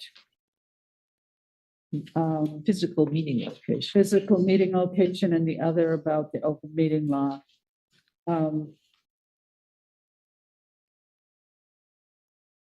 So I want to thank Mr. Hepburn for his comments as well as Nan Carroll. And let's see, Chris Clement had an email in here. Could I ask? She talks about something distributed via the town email list. It's called the World. I don't know what the town email list is. Never heard of it. There's a reference somewhere on the town website about the world email list, and you can sign up to receive these emails from the town. When something is posted to the website, you could also get an immediate email saying that this was done. I did hear back from Chris, and she told me that she had spoken to Miranda about it, and there was some kind of a technical glitch with this system that is still being worked on, I guess. Is that correct, Brennan? Are you familiar with this? Yeah, I believe that was the issue. And it still doesn't appear to be resolved because I haven't been getting those emails, so no indication of when that might get fixed. I'm not aware of that. Okay, all right. I have an email in here talking to Brennan about getting some additional information on the audit, and I had requested a copy of the legal services contract, which I haven't gotten yet, so I'm hoping that that happens soon. We have an email from Cheryl Lindbergh asking about whether the minutes of the town meeting will be in the town report. They were not in the 2023 town report. Asking, will they be in the 2024 town meeting minutes? There seemed to be some disagreement about whose responsibility this was, whether it was the town clerk who has done it for the last umpteen years, or whether it's the select board's responsibility. I don't know the answer, but Marcia? I do. Okay. 24 VSA 1152. More particularly described by the Secretary of State's office, Vermont law makes the town clerk responsible for taking minutes at the annual meeting. It goes on, but that's all you need to know. Right, and what happened in 2023 was that was Bonnie's last meeting, and she was basically unemployed the next day, and so she didn't realize that it was her responsibility, even if she was not going to continue on after that meeting. Marcia? That's the second sentence. When the town clerk is not seeking re-election, it's still his or her responsibility to make a record of the town meeting. Right, but that report has been printed now, and so I don't know how we would go about correcting that unless we put that in the 2024 town report. Brennan, you wanted to say something? Yeah, I when I saw that correspondence, I actually asked Miranda, who is in charge of putting together the town report, to review that and see what she thought. So I'm just going to read what she put together because I'm a little too tired to summarize it at this point. This is to provide historic information about minutes, notes, and reports from annual town meetings and their inclusion or not in annual town reports. When I started working for the town of Norwich, it had been the practice of the town clerk to provide a written report akin to minutes of the prior year's town meeting for publication in the town report. This continued to be the case until the town report for the fiscal year 2022. The last town report to include a written report from town meeting was the report for fiscal year 2021. Starting with the fiscal year 2022 town report, the town clerk informed me that it was not legally required to publish minutes or a written report of the discussion conducted during town meeting. As a result, the town clerk did not provide any such minutes or report. In lieu of a narrative report, the warning from the relevant year was published in the town report with ballot results inserted at the end of each article. This same practice continued with the town report for fiscal year 2023, the most recent report produced. So that is kind of the historic, recent history of the town report and the minutes from the town meeting, or lack thereof. God, we need like a root cause analysis about minutes in this town. So Marcia, do you agree with what Brennan just read from Miranda, or is that at odds with 24 VSA 1152? I think Miranda's, as I understood it, that was a historical report. Right, but she said that the town clerk told her that it was not a statutory requirement to put in the minutes in the town report.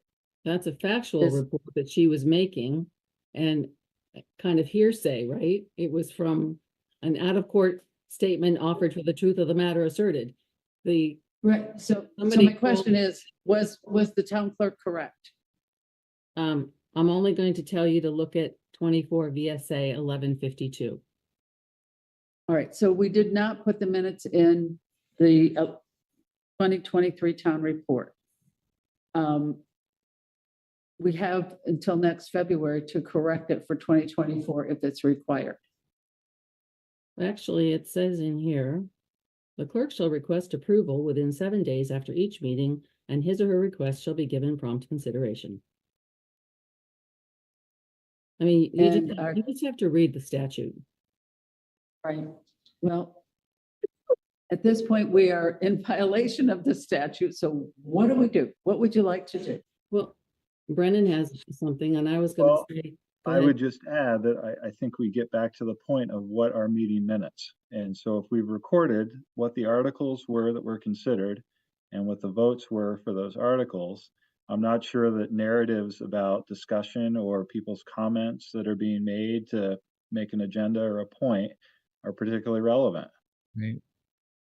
That's what I was going to say.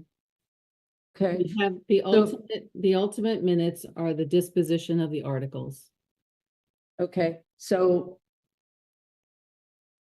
it sounds like, well, but that wasn't presented to the board within 7 days for 2024 or 2023 that I recall.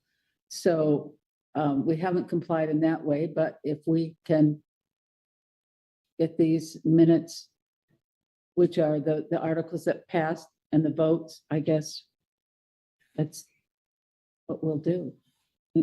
Brennan?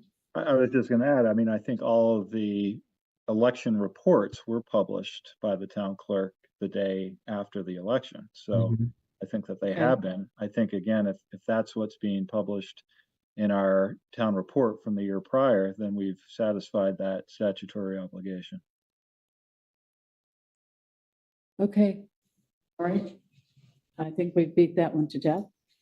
The next one is from Cheryl asking for the town website to be updated after the organizational meeting. I have noted that that has been done.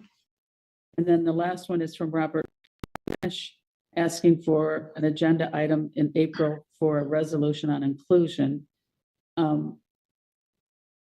I may be mistaken, but I thought this was done previously. I thought something came And there before us. was, there was something about the DEI group and the open meeting lawsuit, and so I'm unclear as to whether we have done something like this, or should we just put him on the agenda and Do it again. and go forward with this, Marcia? He wanted to be on the agenda, and we subsequently had another request for a statement of support from another group. And Mary and I had discussed putting on the agenda a topic for deciding about what kinds of support the board would consider in terms of a policy, because you can imagine all sorts of proposals for support of all sorts of causes. That got tabled a couple of times because of other pressing issues that needed to go on the agenda. So this particular thing has not come before the board.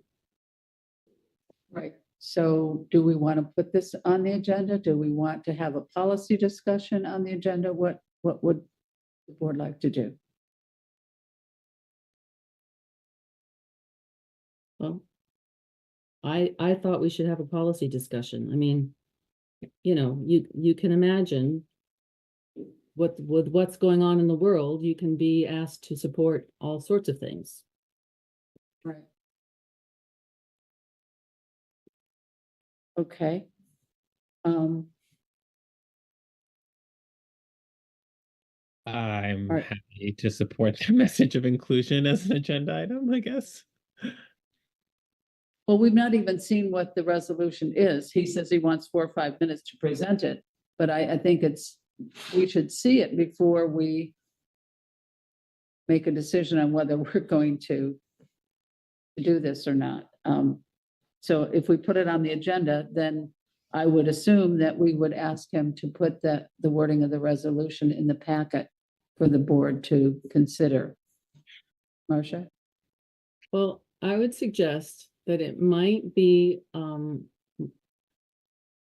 wiser course of action to consider, without anything in front of us, what types of policies we would want to support. Because then it, you know, it has every chance of being more favorably viewed by people who come before us, either whether we're going to support it or we're not. But it's not an on-the-fly subjective thing that we should have a yardstick to decide what we would think was appropriate for the town to support, and apply Would you that be willing? equitably. Right, we don't have a policy of that nature right now. Would you be willing to work on a policy draft to present to this board? I'll do it. Okay. And you can keep Brendan or Miranda informed of when you have that ready so that they know when we will put it on the agenda. We'll be ready next. And I guess you'll be ready for April 10? Yeah. Okay. All right, and then do we want to convey this information to Mr. Harnish or just let this go right now? Because I have conveyed to him that I think we've already done this, but we're still researching the issue. You could probably look at the banner policy at the same time because it's written unlawfully currently. The what? Banner, like the banner policy and like in terms of like speech acts and stuff like that. So anyway, just making a note to Marcia. Thank you. Okay. All right. Okay. So that's the end of the correspondence. Would someone like to make a motion to accept or to receive all of the correspondence that was in the packet, with the exception of the FERC letter? We pulled that out as 15B.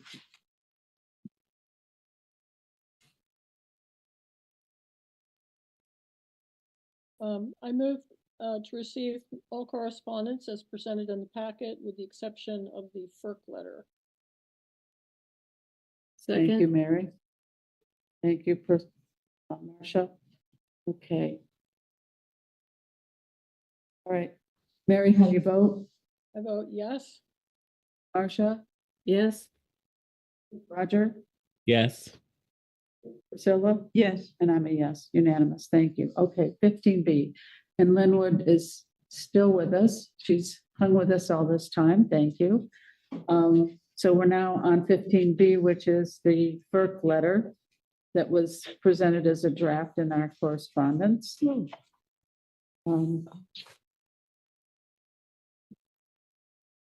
What?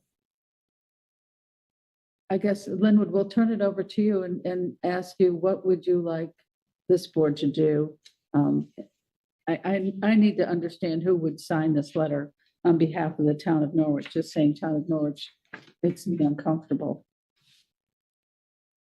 I cannot answer that specific question right now. As Marcia suggested, I think that's something that we can certainly research, whether it would be you as the chairman or the whole board or whatever. I'm not really sure procedurally what that would be, but I know Craig Lane has also been waiting all this time. And I think he also has some comments that he would like to make. Basically, what we are hoping is that you all would be looking at the topics that we're covering in this very rough first draft of a letter, and either tell us you agree with them or you don't agree with them. And are there other areas related to the relicensing of the 3 dams on the Connecticut River that you would like to see in such a letter? Thank you. Craig, did you want to make some comments? Sure. Yeah, so we're in this comment period of a very long relicensing project that Great River Hydro is doing. And in order to be in subsequent steps at all consulted or involved, you have to make a comment. And anyone can make a comment, from an individual to a group to a whole town. Lots of whole towns up and down the Connecticut River are commenting. It's towns anywhere affected from Vernon Dam, Bellows Falls Dam, or Wilder Dam. So being part of that process is an advantage, I think, for the town to be the one sending the comments to FERC. Another, as you'll see in the comments that we laid out there and drafted, another reason that it might be good for the town to do it is a lot of things in there that are important to the town. Recreation, mitigation funds for damage of water levels going up and down, decommissioning funds, other things like that. And the third reason I think the town might be the good one to make the comment is we wrote these comments mostly in support of our Connecticut River Joint Commission's comments of similar ilk and of the Connecticut River Conservancy's comments. But like I said, the comments can come from anyone. Okay, Mary? I had a question, something I didn't quite understand. Are there maps of high and low level that the licensees are supposed to agree to? They're sort of, I'm just thinking with more water coming through, more water just due to larger storms and so forth, have the extent of the high water, has that been documented in any way? And also, would you have larger drawdowns in that event? Because you're drawing down because you know there's a lot more water coming in than would usually be the case. Well, one of the big issues that we addressed in these draft documents, I think directly relates to what you asked. The problem with projecting what the high water levels will be in part depends on what climate change brings to us. Right. And none of the projections that Great Hydro has made in its license application use climate projections at all. They only use data from the 1990s through 2015 in terms of expected water levels. So that is the reason why one of the comments we're making to FERC is that they must require Great River Hydro to use climate projections so that we can understand exactly what you're talking about. If there's some huge catastrophic rain event, how much water is going to be held back by all three dams? Further, how are they going to coordinate the release of water from the Union Village Dam, for example, with what they're doing at the Wilder Dam and dams upstream? It is a complex process, and none of this is spelled out in the license application, which we see as a major flaw. I would just strongly support your comments on that. And I've also been concerned for years about erosion. You know, I have friends who have frontage on the rivers and, you know, their frontage disappears and then it appears as a mud flat. And I don't think the mud flats, to me, don't seem as though they support wildlife or fish. So I just think that water quality, wildlife habitat, access to recreation are just values that should be upheld, and that the dams do provide electricity, which we all take advantage of, but there are other values too that need to be balanced. And I think that they are reflected in the comments that you've made, and I strongly support them. Thank you. One of the things that is a plus in the application is that Great River Hydro is proposing to stabilize the fluctuation of the water levels so that they resemble a more natural regime. So now it's going to be just a 1 foot variation as opposed, and they're going to reduce the extremes of raising and lowering the water under normal operational circumstances. We're not talking about some kind of flood event, but we're just talking about the daily management of the water levels. They're going to raise and lower them within a narrower band, if that makes sense. Now, does that make sense to you that they can actually do that? Because they've never done that in the past, right? Well, they've never had to, but now they're proposing to do that. Okay. Is there an enforcement option on that? Like if they say they can do it and they can't, they suddenly have 3 foot variations? It's a question we can ask. I don't know the answer to that personally, but I presume that if they say this is how they're going to manage the dam, that's what they're going to. Writing, it's yeah. Like a I see contract. Craig has his hand up. Maybe Craig wants to say something on that point. Yeah, that's one reason that one of our comments is in support of what the Connecticut River Joint Commission said about requiring them to keep and share and publish all the data, both of flow rates and of environmental impacts. Uh-huh. Thank you. The other thing that you mentioned that's really important, and I've had personal experience with this because we owned property on the Connecticut River that was in flowage rights.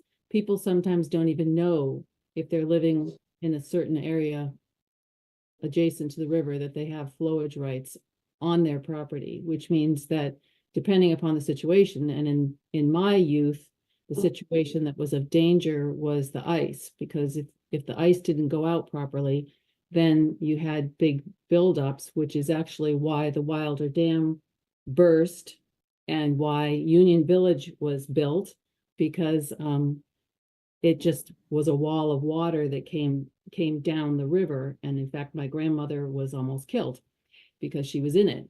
So, you know, I think for today, what we need to think about is the flowage rights that already exist, and how with climate change, as to Linwood's point, we don't know what that's going to mean in terms of the amount of water that is going to have to be held back, and how that's going to further erode legally, because they've got these flowage rights, and how that would impact places like Hemlock Road. Because if you look at the maps that exist, where Hemlock Road is and the on Pompanusick, I'm too tired to talk about on Pompanusick, meets the Connecticut, there's flowage rights up that area. So I think they're going in the right direction with this, and we need to have that protection kind of in the bank if it can be organized, that we can get some mitigation,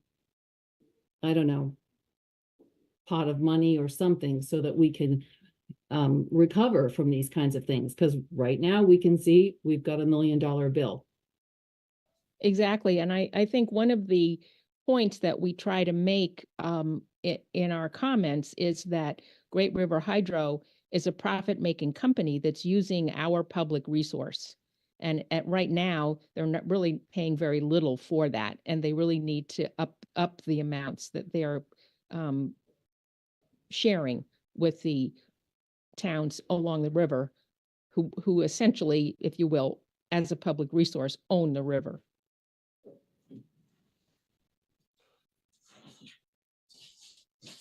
Okay. I'm in support of this. Okay.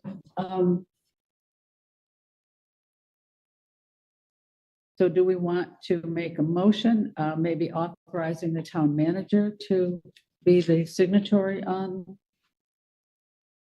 this communication from the town? As I said, there's a model for where you're supposed to call, and Linwood or Craig can call and find out any answer that they need, procedural or substantive.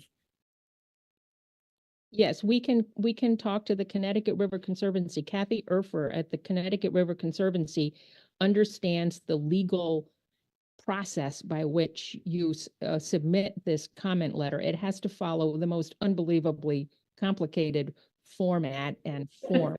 So I will definitely connect with Kathy to find out who it is that's supposed to sign this and get back to you. I think what we were hoping, and it sounds like you are all supportive of the work that we're doing, and we can come back to you with the final draft.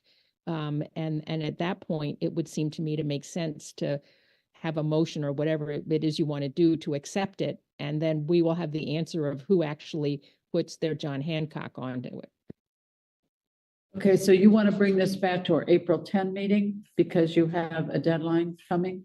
We have a deadline of the 22nd. Is there a meeting? Our next meeting is April 10. Okay, and then after that, is there a meeting between that and the 22nd? No, the next one would be the 24th. Ah, okay, then I guess it has to be the 10th. Wow. Okay. Yes, please. Okay, yeah, it's 2 weeks away, so yeah, we can put this on the April 10 agenda. Okay. I mean, you could also take a motion to approve for form and content, I think is the language we used in the past. And that would, provide perhaps the sufficient endorsement from the body for the letter. Because I think this discussion seems to suggest that we approve the form and content of the letter. You want to make that motion, Roger? Sure. I don't know what the letter is called. Stuff about Great River Hydro. I'm so tired. I can tell you what it is. It's the comment work on the Wilder Dam relicensing. Okay. So I move that the select board endorse in form and content the draft letter of the Great Wilder Dam relicensing. Of the letter to FERC on the letter to FERC for the relicensing River Hydro of Great River Hydro Wilder Dam. The Wilder Dam, right?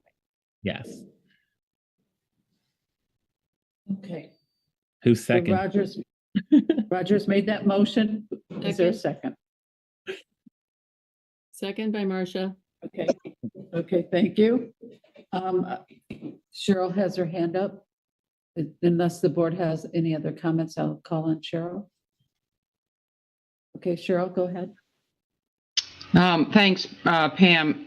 I don't know if it matters or not. I know that Great River Hydro is on our grand list and does pay taxes for their flowage rights. And not that long ago, there was a lawsuit that the state took over and settled.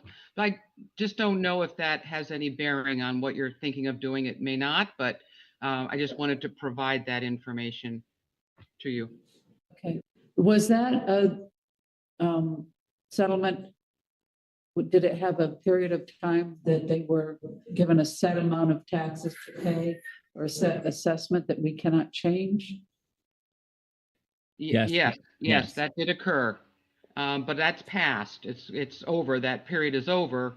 But with the reappraisal, we're leaving it for that to, be looked at during the reappraisal that takes place right now. But again,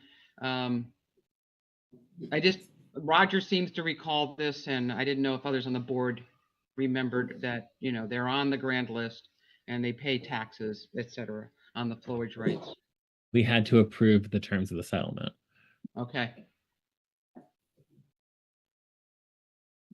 I think at least 3 of us were there, right? Marcia, you were there, yeah? I can't remember that one. Okay. What is time? What is time? Okay, all right, if there's no other comments or questions, I'll call for the vote. Mary, how do you vote? I vote yes. Marcia? Yes. Roger? Yes. Priscilla? Yes. And I'm a yes, unanimous. Okay, thank you, Linwood and Craig, for staying so late to get this resolved for you. So just to clarify, so we're not coming back on the 10th, or are we coming back on the 10th? If you take your signature. This motion, I just want to make sure. I think, Roger, was your intent to not have them come back? That I think we approved the form and content, so we don't necessarily need to see the final draft of that form and content, but you probably still need to work with your partners to find out who needs to sign the thing. Absolutely. Okay, thank you. Yeah. Will do. Thank you. maybe give a copy of it, the final letter to Brennan. Yes. Yeah. And I think it would be good to go in the packet. Yeah. Yes. Okay. Yeah, so if you could just send it along as correspondence for the next packet, that would be great. Okay. That's great. Thank you. Thank you. All right. Number 16, the extension of the contract with TRORC for the services of Kyle Katz. Would someone like to make a motion? I move to authorize the town manager to execute a contract extension with TRORC for the services of Kyle Katz, up to 8 hours per week, up to a maximum of $46,400 through the period ending June 30th, 2024.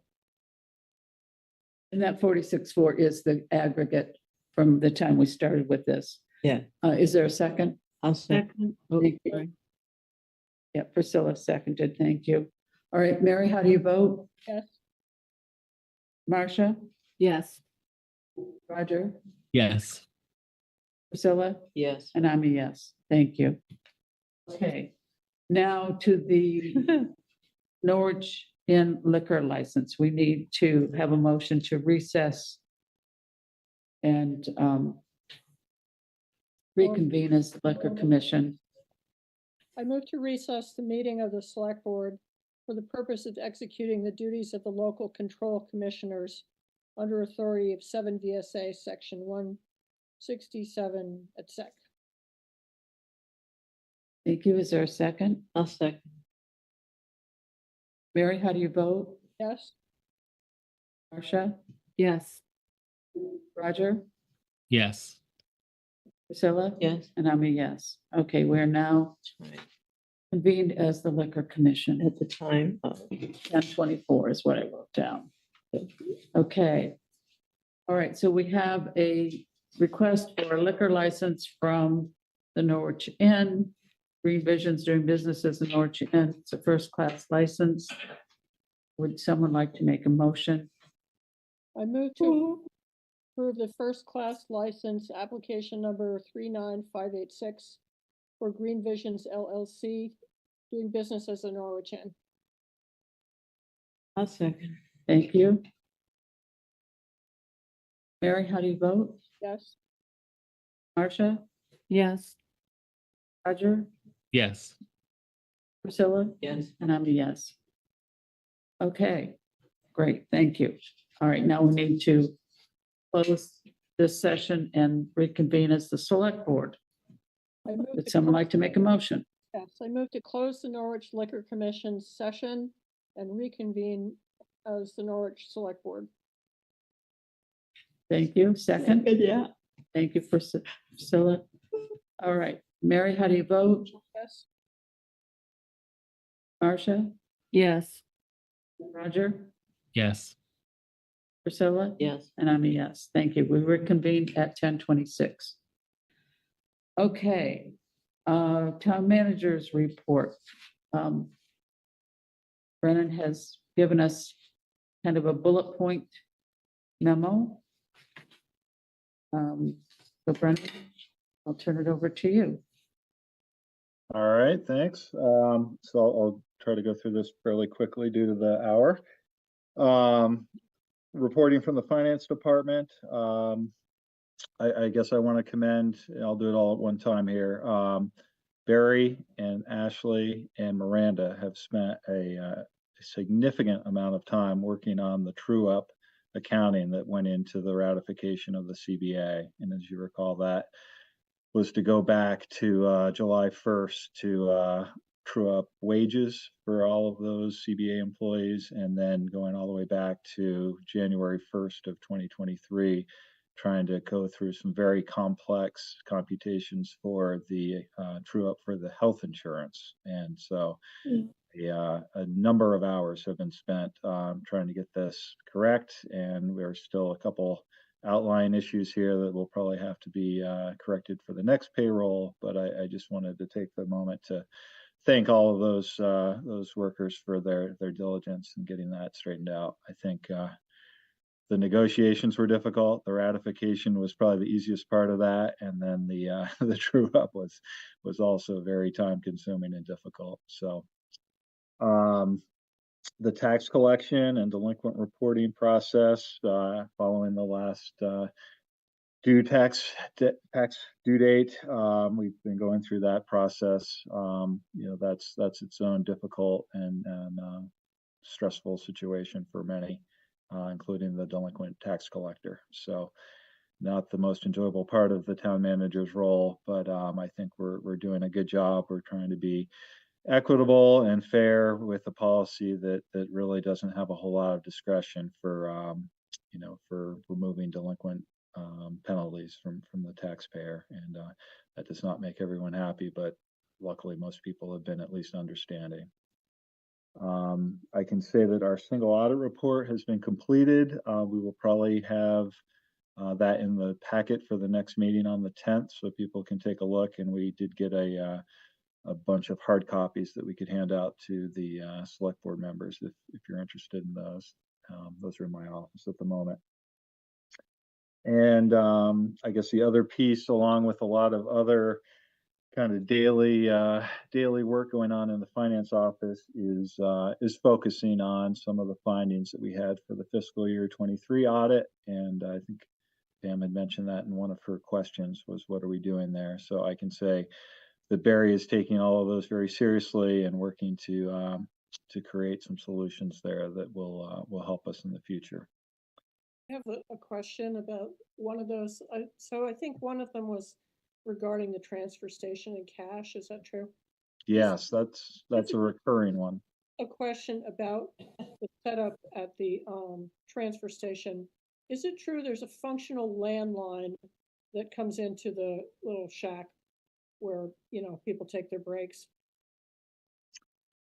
I am not sure of that, Mary. I think I was shown one the other day.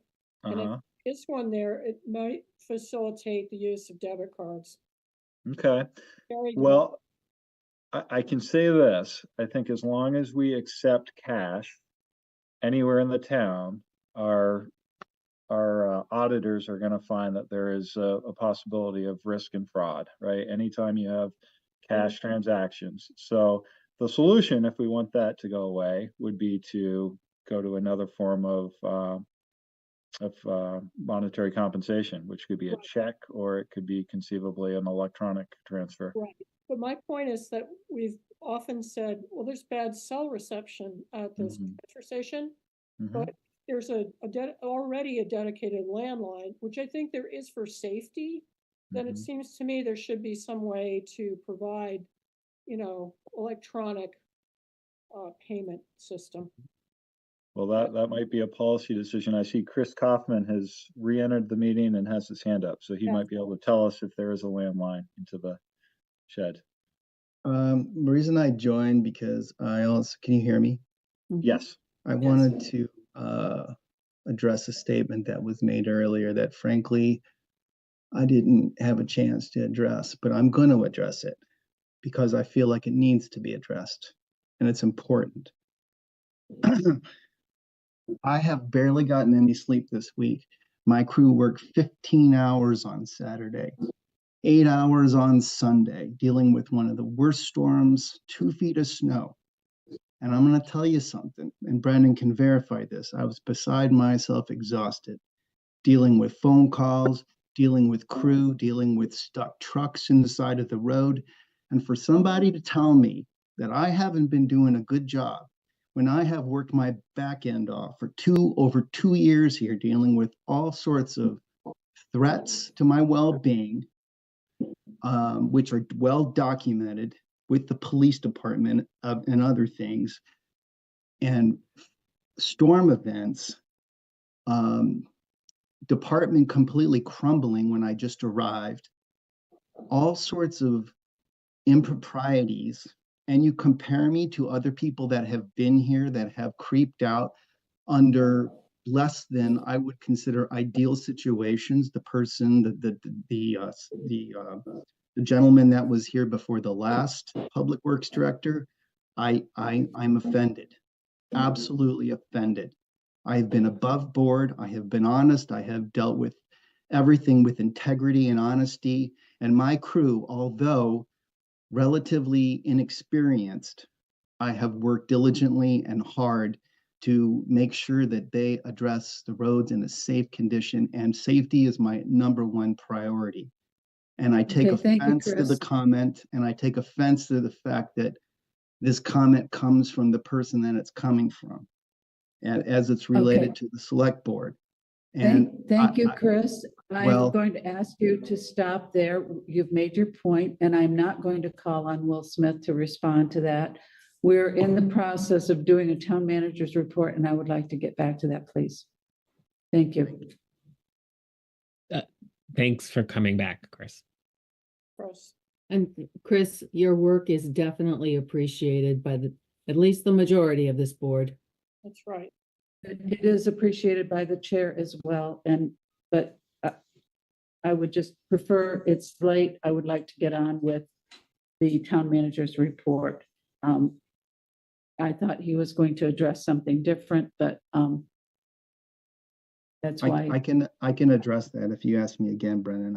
I can't remember what you said. Well, Mary just had a question of whether there was a landline that was connected to the transfer station that would allow potentially for electronic debit cards to be used instead of cash. I do not believe so. Everything's right. Yeah. So I'll have to. I can verify that though. I'll get back to you. Okay. Yeah, we can figure that out, Mary. Okay. Thank you. Thank you. All right. So Brennan, we can get back to your report. I would appreciate that. Okay. So planning department, I know Pam Mullen is working right now on her annual review and updates to the E911 map. As we know, Kyle is going to be returning for another 3 months, and we appreciate his efforts there to keep our zoning office going forward. And then we continue to search for this planning director, zoning administrator, full-time position. Our deadline for the last iteration of our marketing and promotion is Friday. And I can say we have not had a great influx of qualified applicants at this point. Sometimes they come in at the last minute. So depending on what we have there, we'll be working to go through and see if anyone would be qualified for interviews. Police department, I think everyone's heard this several times already, but we have Nicole Denier, who started her work on March 18th and is our new administrative assistant there in the police department. If people have not had a chance to stop by and introduce yourself and say hi, I'm sure she'd appreciate that. And she's now been there for a week and a half or so, so she's probably settled down into her new domain, and I'm excited to have her. I think she's going to be really a great positive influence there on the department. As you may recall, last week we had a VIP event, which was successful in that it was uneventful, and I guess I'll just leave it at that. Recruitment efforts are underway now that we have our ratified CBA and we have some known wage rates for the patrol officer positions. The police chief has been working on that, and we actually just posted positions again today. So we will see if we can find some qualified full-time or even qualified part-time to help fill some of the vacant shifts that we have right now. DPW, I was also going to mention, as Chris just did, that the crew there was working extremely hard over the weekend due to the huge snow event that we had, and their work is appreciated. We do seem to get a lot of complaints about the conditions or people feeling things could be done better, but I think people really are working as hard as they can for the benefit of the town, and we should be appreciative of that. I think maybe when winter is ended here, I don't want to jinx us and say this was our last storm of the year, but it would be nice, I think, just to dust off some of the policies, specifically around mailboxes that might have been damaged by snow removal. Maybe just try to set a community expectation that nothing is ever going to be perfect, and people are really working hard and doing their best. And I think that would go a long way to just keeping the crew and their director happy there. Also, Chris is continuing to work with FEMA on the reparations there from our July rain events. I can say that's going about as well as I expected it to. We've now have 2 new representatives of FEMA that are not the people that we started working with here several months ago. So we're relearning the curve here. This is what it's going to be. And I give Chris credit for taking that on and being the guy that's dealing with them on a daily and weekly basis. And then the only other comment from DPW was that their new piece of equipment, which was the tractor, is due to arrive here in the next 2 weeks. So some good news there. We'll have a new operational tractor for the mowing seasons. Fire department, I just wanted to mention that Chief Northern was successful in receiving a fellowship from the International Association of Fire Chiefs, and he is actually out of state at the moment here for a few days at a conference, and I think that was actually an honor for him to have been selected into that. So congratulations to Chief Northern. The rec department, Bree mentions a number of things related to kind of summer camps that will be opening for the spring and summer. Seasonal portable toilets are gonna be deployed here in the next few weeks. And she wanted just to mention that she is currently working on a Memorial Day parade event, which I think should be fun for the community. The Norwich Fair has been scheduled August 8th through the 11th. And she's also doing a Touch a Truck event for the school-age kids there. That's going to be sometime in May. I just mentioned the town clerk, who I think has filed a report, is winding down from a busy election cycle here in the month of March, and I think is getting her feet back under her after that. And then from my office, just a couple updates here. The vacant administrative assistant position, the half-time town manager, half-time DPW. We posted that in a couple venues. We've actually had a very strong response to that. We have probably a dozen or so candidates that have applied. So Miranda and I are going to probably work on that next week to go through our current list of applicants and come up with some finalists that we'd want to interview. So that's a positive. Our IREC consultant, Henry Falconer, and I met last Wednesday, and we talked a little bit about different things related to the Energy Committee. Eric Rentz was on the call as well there. So nice to talk to them a little bit about the committee and what they feel the town could be focused on, or what they wanted to know, what my thoughts were on some of these. The energy audit piece was one of the topics for the Tracy Hall audit, and I guess it's normally an 8-week turnaround from kind of the day of the audit to getting a report. And Harry was going to reach out to them and see if we could fast track that a little bit, because as we know, that's kind of tied into our Studio Nexus work with Tracy Hall and coming up with some conceptual plans. So hopefully we can get that moving a little quicker than 8 weeks and get that information. We mentioned the Olcott Bridge already. Personnel policies. So Miranda, as I've mentioned in previous meetings, has been working on that as time is allowed.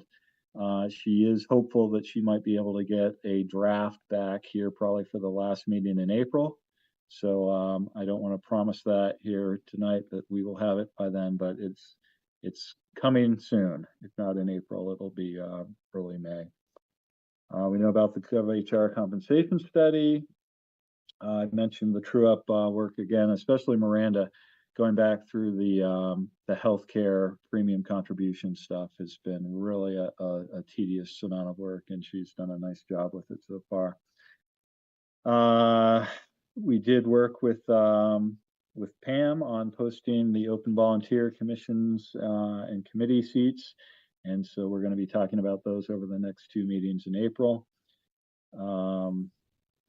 As we also talked about tonight, our work with the Affordable Housing Committee and the Planning Commission on the VCDP planning grant has gone pretty well. At this point, we're looking to submit that, or they're looking to submit that. I think I get to push the official button there, but that'll go in next week for consideration, and we should know, I would think, easily within a month and a half, we'll know if we were awarded. And then finally, and this is something that might take more time than we're going to have right now. This is the update on the Beaver Meadow pedestrian pathway initiative that we've talked about in previous meetings. So I did get back a quote here, kind of a proposal from the Du Bois and King engineering group that we've been talking with.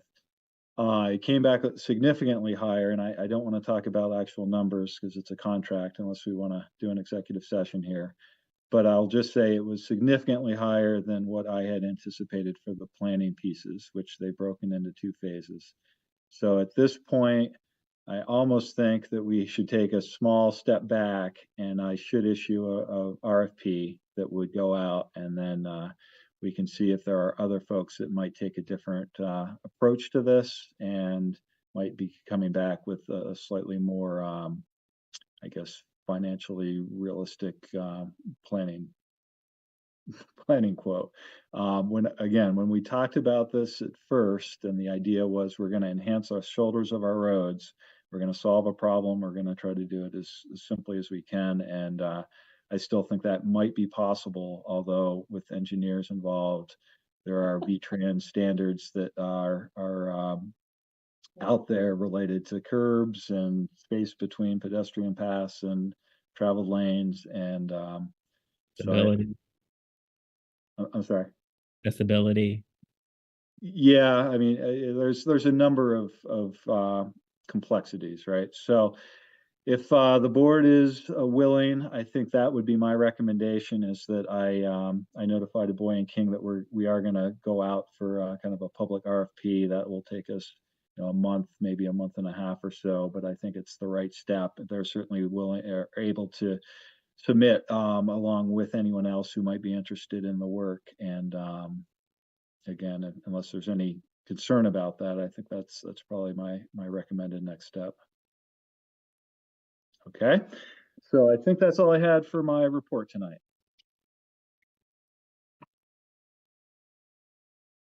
Okay, thank you, Brennan. Then the number 19 is the committee and department head reports. We've got the finance report that came out of finance director's office. I don't know if anyone has any questions on that. Typically, we send them to Brennan. I'll just note, like I said earlier, at 8 months, we should be at 66.67. For the town, we're at 66.14, so we're pretty much right where we need to be.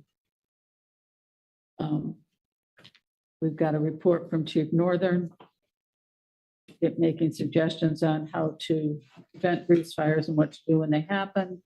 The police department report from the police chief. And then we have the recreation department report. Does anyone have? Yeah, I'd like to make some comments about the recreation department report.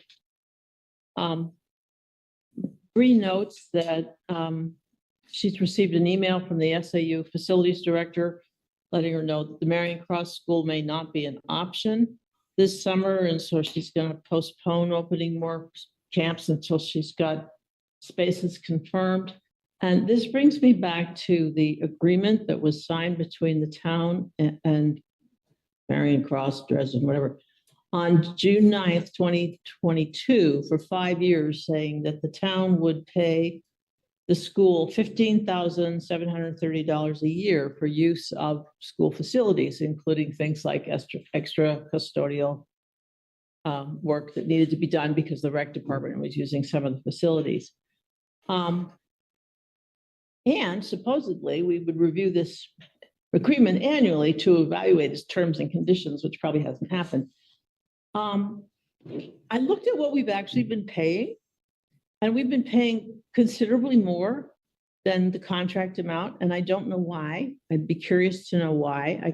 I will put this in correspondence for the next meeting, but you know, we budgeted $18,500 for next year, and supposedly it's supposed to be $15,730. It's been $18,000. I don't know why it's so much. And then also, I'm wondering if Marion Cross is not going to make things available, could somebody negotiate with them and say, maybe we should get a rebate since we're not getting what we're supposedly paying for? So this is not something to decide tonight, but just something that I think I would like to see addressed if anybody else is interested. Yes, I agree. But the 18,000 that was in the budget, remember, I can't imagine anyone will remember. I had noted that, and they suggested that the budget line should be classified to rental fees more broadly because it's 15,000 and change for the school, but then there's also some money for that other building. Is it the VFW hall? Was it? Yes. Yeah, the Legion building. The Legion, yes. Sorry, I messed that up. So yes, so it's it's a cost for 2 rental agreements, but also, yeah, it's a breach of the agreement potentially, and so I agree that Brennan should investigate it. And I just in general, I don't sort of appreciate like like that kind of thing being sort of aired in these kinds of reports. I think there's also another line that says the finance director tells me I can't, and it's like I don't kind of love that approach. So yes, Brennan, assist.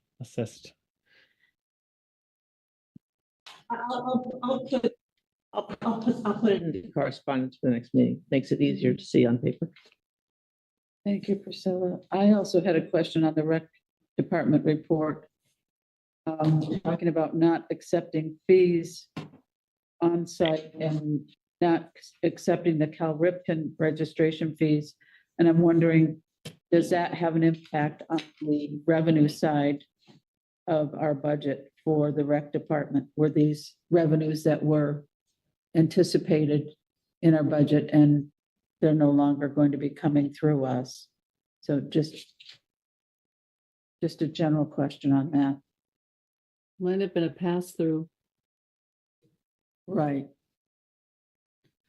Okay, any other questions or comments on reports? I think I did have a motion. I've lost my motion sheet. To accept the To accept the committee and the reports. You did. I'll move. I move to receive, receive of all committee and department. That's supposed to be receipt. What am I moving? Receipt? Oh, receipt of? Receipt of. Okay, I move receipt of all committee and department head reports as presented in the pack. Thank you. Is there a second? Second. Thank you. Mary, how do you vote? Yes. Marcia? Yes. Roger? Yes. Priscilla? Yes. And I'm a yes. Unanimous. Okay. All right, we're down to number 20, adjournment. Would someone like to make a motion to adjourn? Assuming there's no other comments or business. So moved. Thank you. Is there a second? I'll second. Well, I'll second it. Okay, there's a motion at 10:52 to adjourn, seconded by Priscilla. Mary, how do you vote? Yes. Marcia? Yes. Roger? Yes. Priscilla? Yeah. And I'm, yes. Thank you.